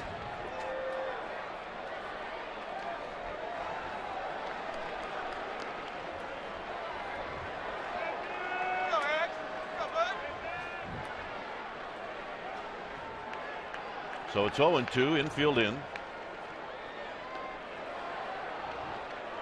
And Hicks with a base hit into center field. 4-1 Giants.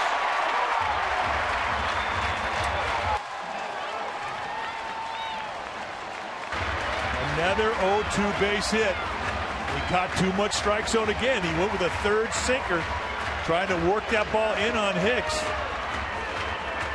And look where they set the target, way off the plate inside. It makes a mistake out over the middle, and Hicks goes right back up the middle. Well, we've seen some really nice two-strike hitting in this inning. Hicks with his 15th run batted in. Lincecum was not on deck. He is now in the box, and he's going to bunt, and he takes a strike. Giants only have 4 guys on the bench, and it may be that they are going to let Lincecum bunt, and then he will be out of the game, judging the way that Jeremy Affeldt is warming up in the bullpen. It's a hit and run. This is foul down the left field line. So much for the bunt. Hey, the old hit and run.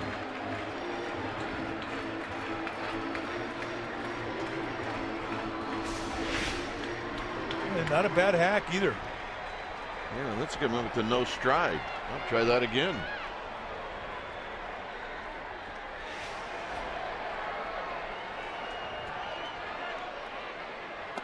And he bunted through this one, so Lincecum's going to be retired. A strikeout for Floyd.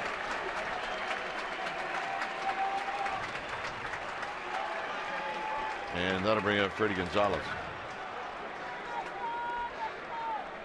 When it's time for a change, think Speedy Oil Change and Auto Service. Your oil change tune-up and brake experts. We'll be back.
In the 7th inning. And there's your new pitcher. Luis Avalon coming in for the 17th time. Avalon from Caracas, Venezuela, 6'2", 220-pounder. 9 strikeouts in 10 1/3. Is always a starter in the minor leagues. He's got a fastball, heel 2 and 4 seam. He throws hard, low to mid-90s. Big curveball and a changeup. And here's Pagan, who hits one up the middle and a base hit. Hicks is going to head on over to third. Nice read by Hicks. First and third with 1 out. 3 hits now for Pagan after he struck out on 3 pitches in the bottom of the 1st inning.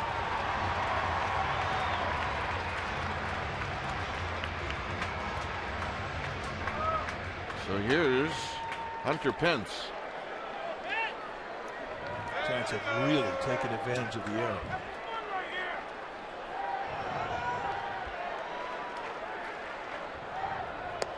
Pence swinging and a miss. No balls and 1 strike. And there's the changeup from Avalon.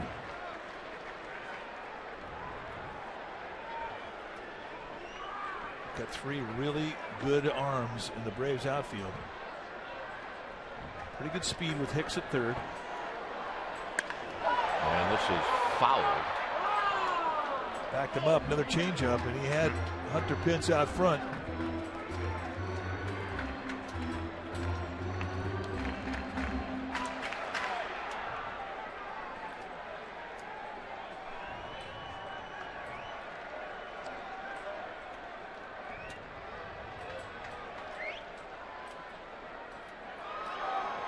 And a soft toss to first.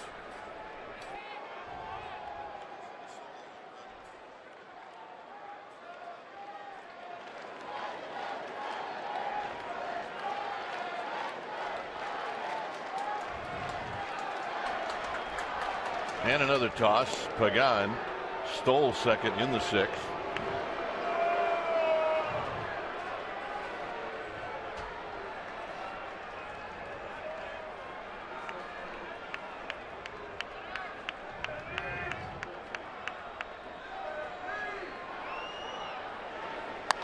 Look out down the right field line. Man, he's sending some missiles into the stands. Boy, is he ever.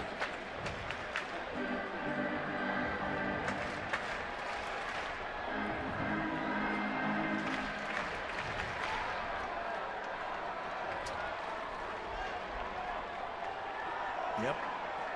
Even the ushers have their gloves. Emergency swing by Pence, and he stays alive.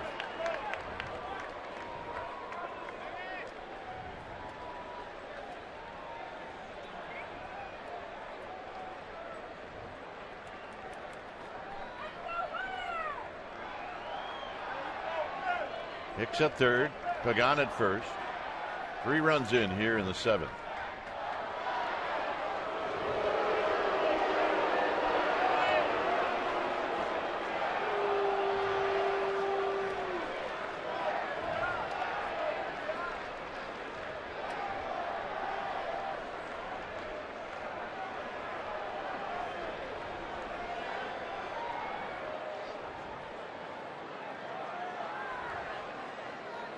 Pagan goes.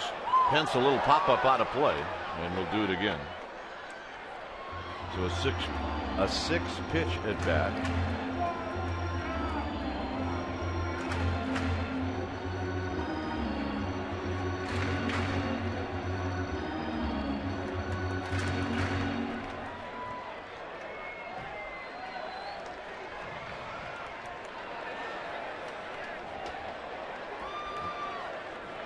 Over to first.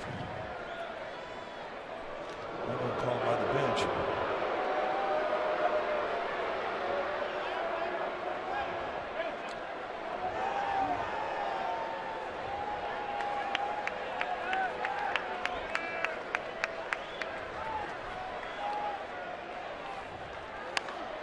Foul. You get the feeling that Hunter Pence is not going to let the catcher catch the ball? Yeah. I think you could put the catcher out in short center field or make him a 5th infielder, because I don't think there's going to be another ball caught by the catcher in this at bat. He is hacking. Ron Culpa is safe, catcher or no catcher. 0-2.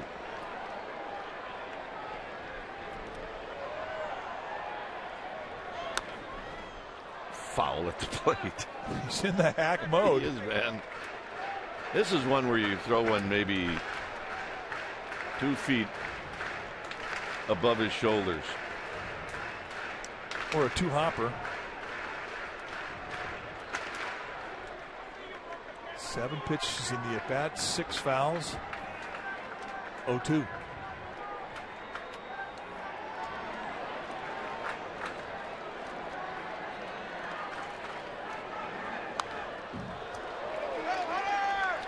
Pitches, 7 fouls. I'm not going to talk. I'm just going to let Hunter hit. He's getting his money's worth out of this at bat. He's working up a sweat.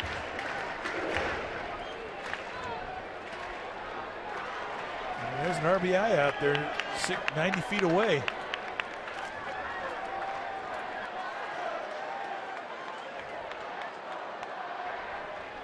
Oh, he took one. 1-2. Pretty easy take out there. Well, I don't know about that throwback from Laird.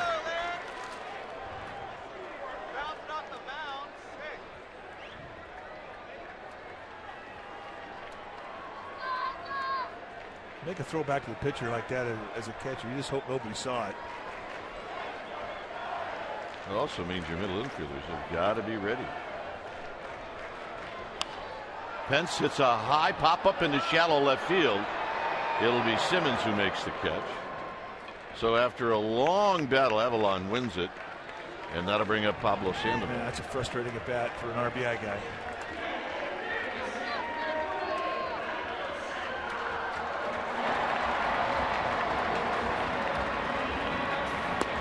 Affelt getting loose like he's coming into the game.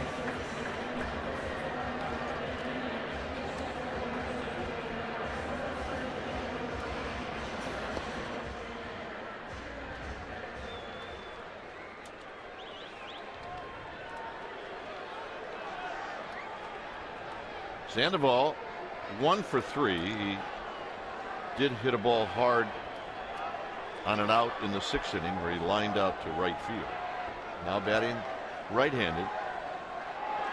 Pagan goes, and the bluff of a throw, and Pagan's going to get a steal. If that's a steal, then Machi's is in Pittsburgh too. I'm still upset about the Machi non-steal.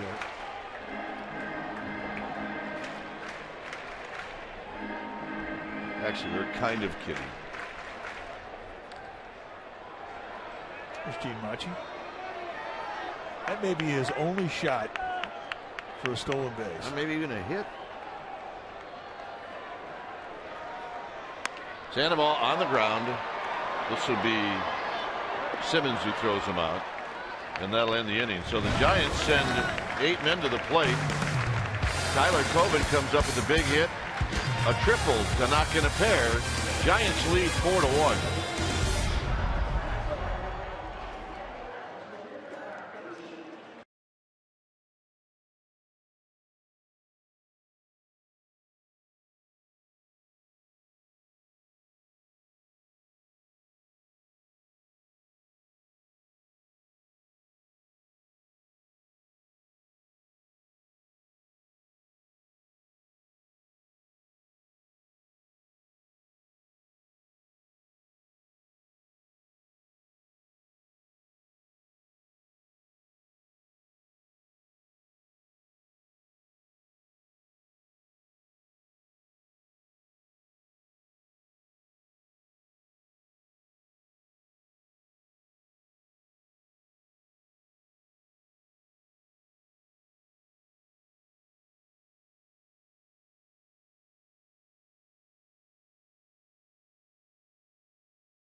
He's going to join us, and I'll also talk about the game with Murph and Mac tomorrow morning on KMBR 680. Giants leading 4-1. Lincecum back out there, and the hitter will be Tyler Pasternicki.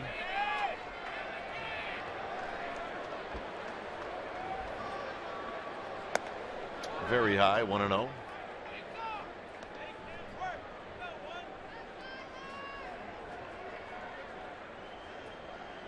Pasternicki hitting for the pitcher. So Bruce Bochy's got Affel ready to go.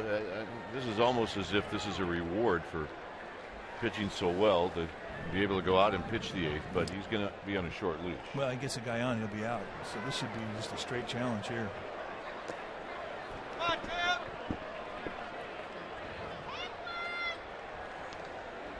And he knows the deal. I mean, he was told when he went out there, you get a guy on, you're out. So whatever you can throw across the plate here, that's the pitch you need to throw. Well, that would be a breaking ball there. I know, the way that curveball has been.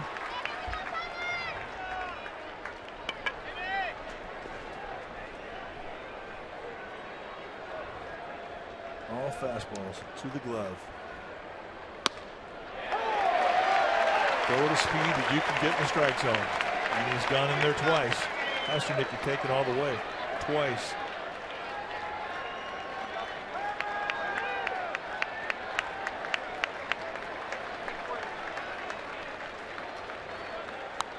Foul back.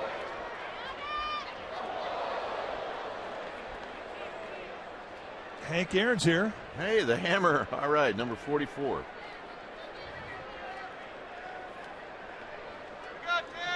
The Giants 44 was pretty good too. Yep. Willie McCovey. Got him. 11 strikeouts. And that one came after he fell behind 3-0. Nice comeback. Nothing tricky here. Just I don't want to walk you fastball. Here it is. And Pasternak, you got to get in the protect mode there with 2 strikes, my friend. Just a nice, easy BP fastball, and he gets a strikeout with it. And here's Pena.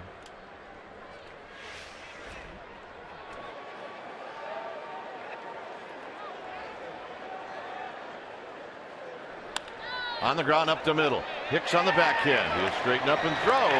2 down. The Giants bullpen had a lot of tired arms. The fact that he's taken this game into the 8th inning is wonderful for Bruce Bochy to be able to give his bullpen some rest.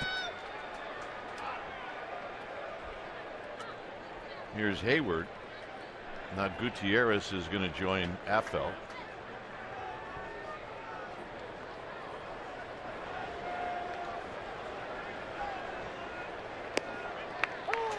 And a call strike, and it's 0-1. First pitch split. I mean, I can't believe the adjustments he's made from his last start coming into tonight. It's just night and day. Different guy. And the breaking ball that has been money for him all night long. He spots it well here. Next pitch will be number 110 on the night, and they're on their feet. Think they love this little guy?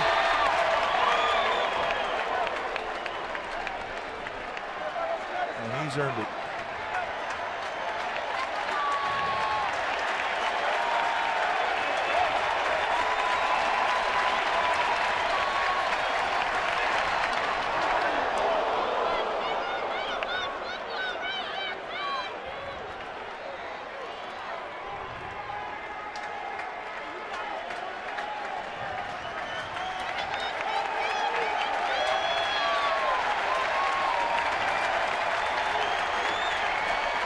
Two pitch. So Lincecum will go to 3-2.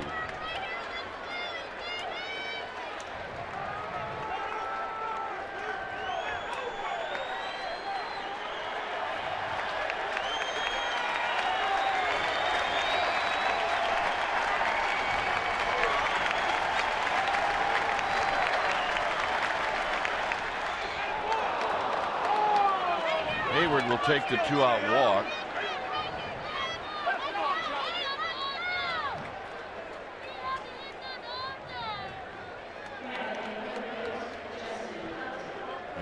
Upton,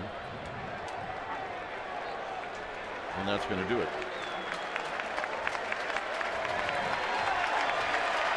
So before Bochy even gets out to the mound, the fans are already standing for Tim Lincecum,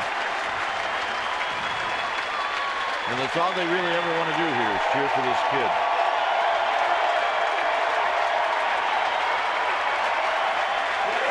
It's time for a change to Speedy. Oil change and auto service. Your oil change tune-up is brake expert.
In the 8th inning, These two have been cheering mighty hard for Tim Lincecum.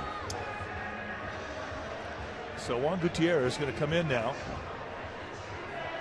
The 16th time that he's come in, 1-1 with a 4.0 ERA.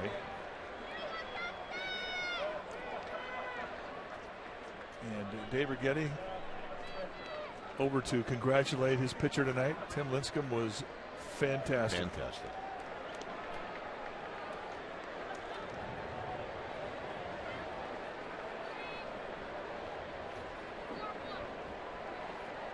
Upton is 0 for 3. And a breaking ball and a beauty, and it's 0-1.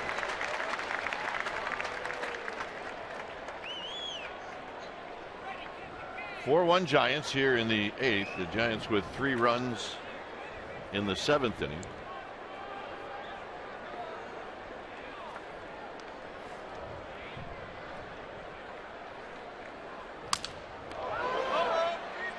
Morse, Gutierrez, side retired.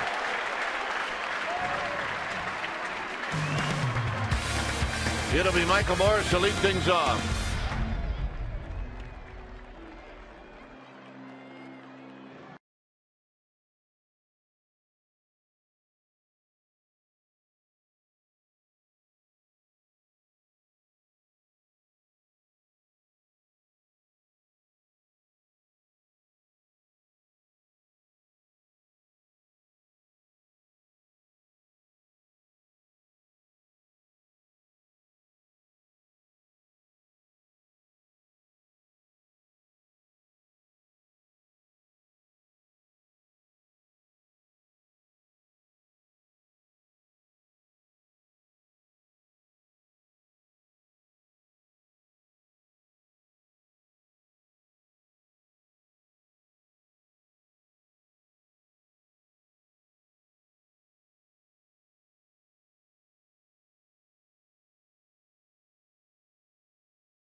(4-1) Giants.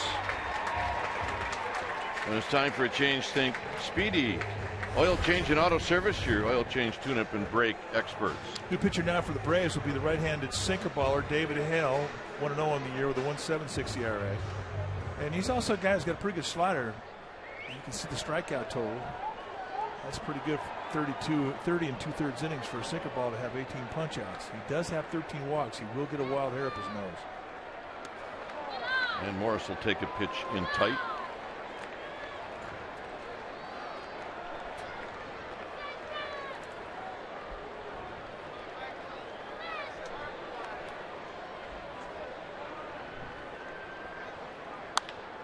Out of play down the right field line.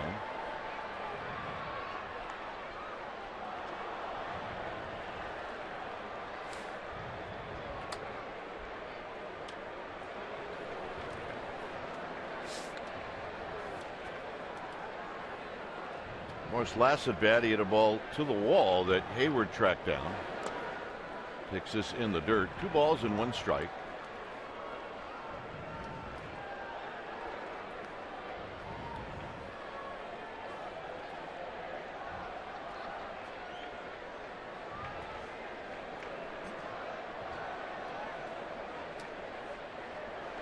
Look out.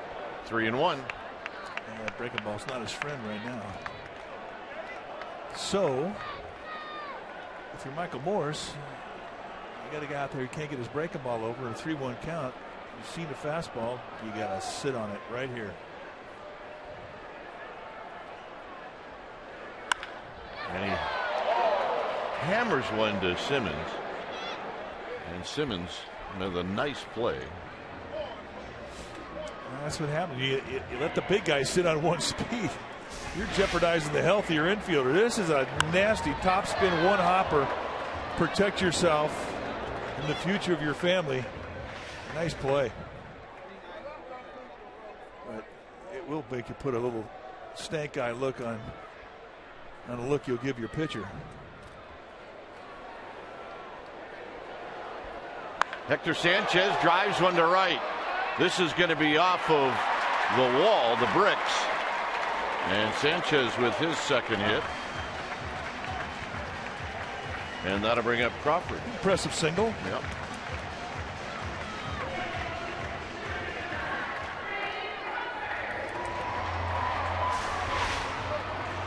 And he jumped on it. How do you hit a sinker ball or you make him get it up? And that is right below the belt, and he leans on it.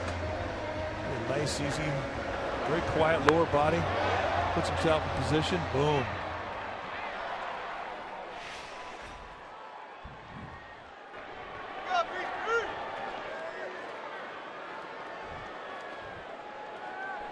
Here's Crawford. Crawford reached on an error in the 7th. He takes down low. Tyler Colvin is on deck.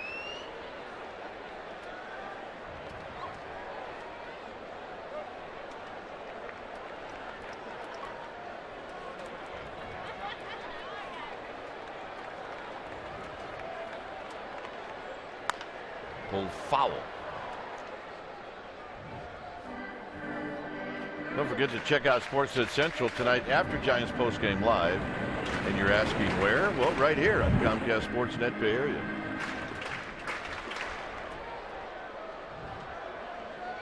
The amazing things that happen out in the cold. Yeah, I didn't know they kept that thing under the water. That's pretty cool. 1 ball and 1 strike.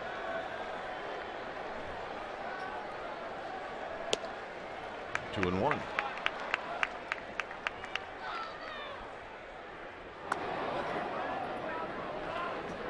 Sergio Romo, Javier Lopez heating up.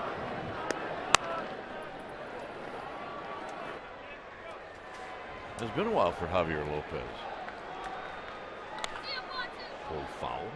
It's been a long while. It has. Oops. Stay up. I got money on you now. That's Misha Stimple, our ball babe tonight. Let's take a look at her form. I got it. I got it. Almost got it. She needs a longer glove. Yeah. Here's Misha. Might have to donate that one Sunday. Glove drive. 2-2. Another chance? No. Just rattles in and out. Right in the photographer well down the right field line. Heads up. We're good.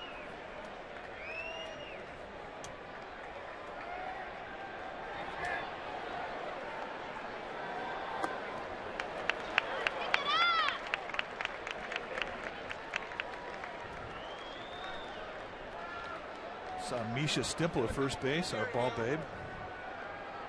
We got Marlon Duranciang. He's our ball dude over on the third base side. He's tucked away, isn't he? Yeah, he's protected. Runner goes, swing and a miss, and out at second base is Sanchez, and that'll end the inning.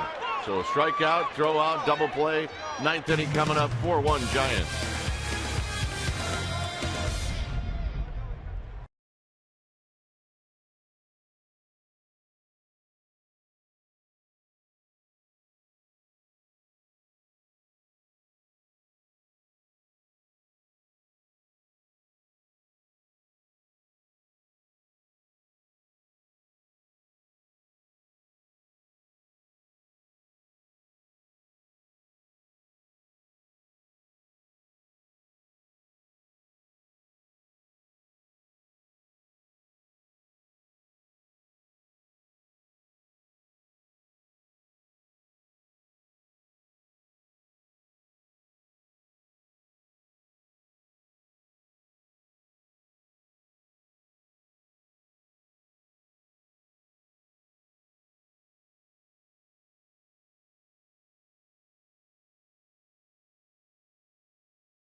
for our Honda player of the game, and we want to welcome Tyler Colvin to the herd because he was a difference maker tonight. First, he hit his first home run as a Giant, and it, oh, by the way, went into the pond, a splash hit.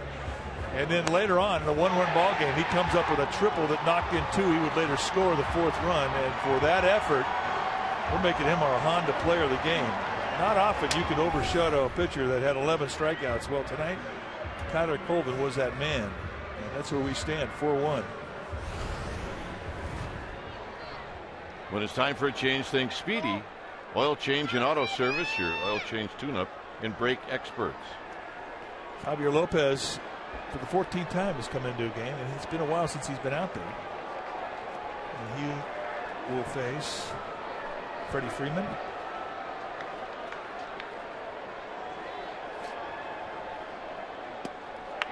And a strike to Freddie Freeman. Arias now at third base.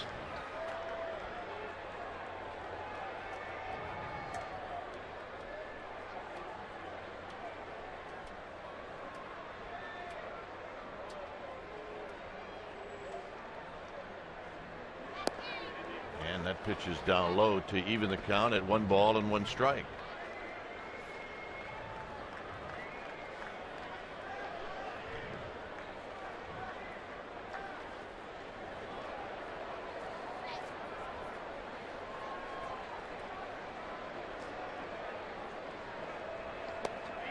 Two and 1. Arias is playing a bit off the line at third. Otherwise, in the outfield, the Giants are straight away. Hicks not as deep as he was earlier in the game.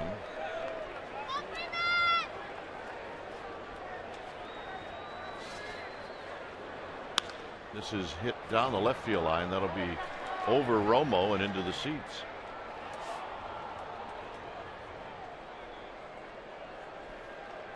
The last time Javier Lopez was in a game was May 4th in Atlanta. And he had the Pittsburgh trip off, huh? They had the Los Angeles trip off, all expense paid vacation. 2 cities. Return your mill money. Out of play, 2-2.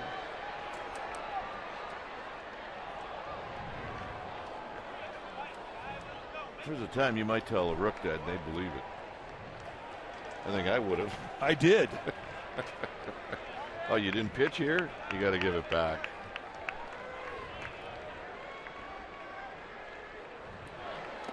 A big sweeper. It's 3-2.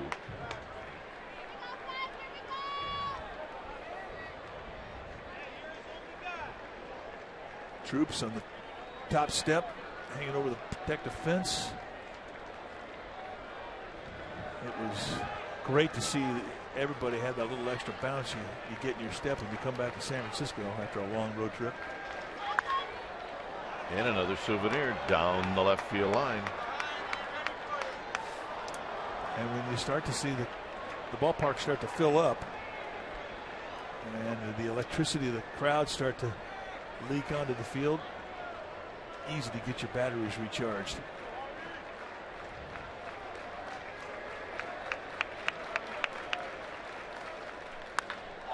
High and deep to right. Freeman's hit one into the water, and it's 4-2.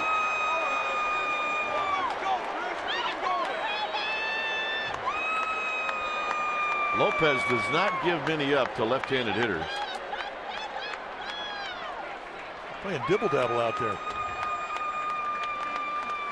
They can't find the ball. And Lopez is going to be out, and he was only going to pitch to one guy anyway.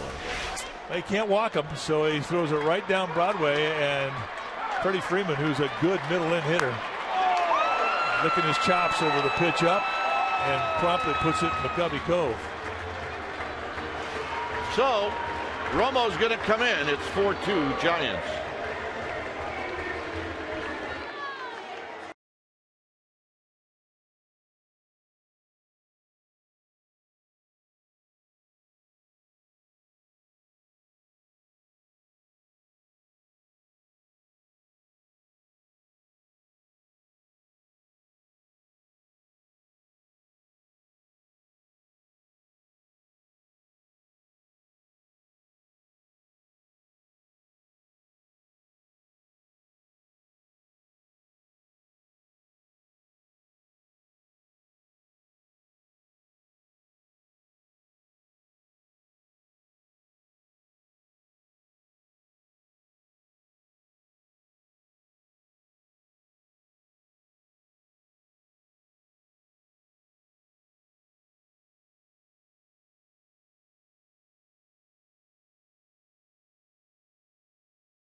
And here's Sergio Romo.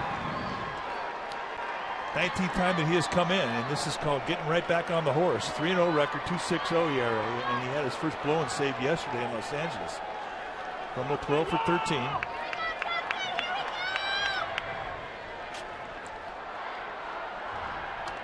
And that's cued off the end of the bat by Chris Johnson. It's the one key component. If you're going to be a big league closer, you have to have a short memory.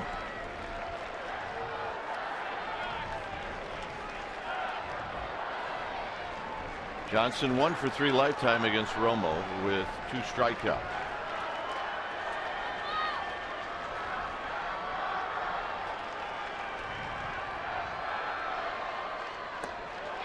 Solid slider, and they're both perfect. No hangers there. He had a problem with that pitch yesterday, and he was leaving pitches up and in. Not tonight.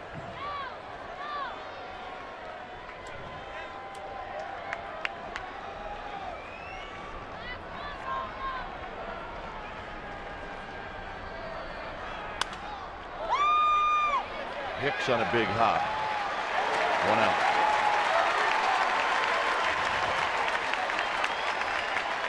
That swing of the bat by Freddie Freeman that went in the pond, the home run off of Javier Lopez, just the 3rd home run that he's ever given up as a Giant. And that's 154 innings.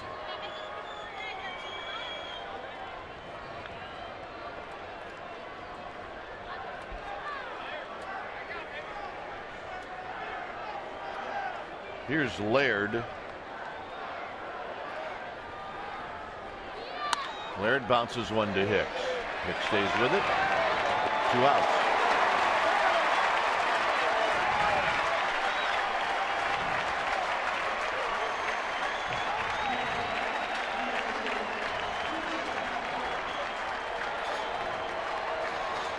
B.J. Upton was a bit problematic for Lincecum. He got the only 2 hits off of Lincecum. One left the park, and one went into the alleyway in left center.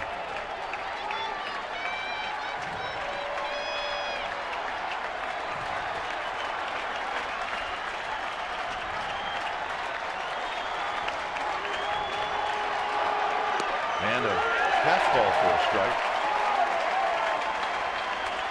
Upton thought that was a little outside.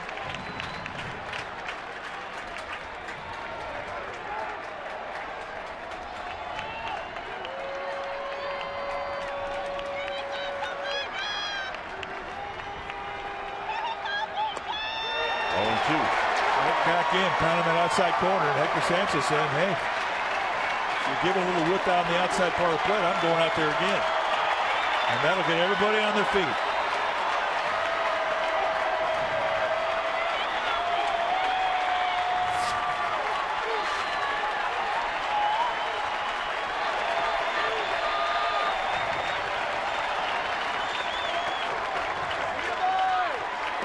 Way outside, 1-2.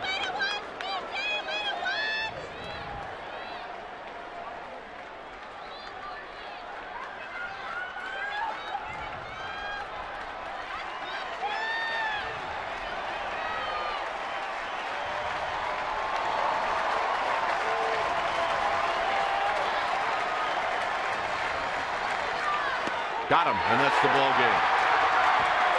Upton's going to argue, but this one is over, and the Giants open up the 7-game homestand with a nice win, and it really was all about Tim Lincecum tonight.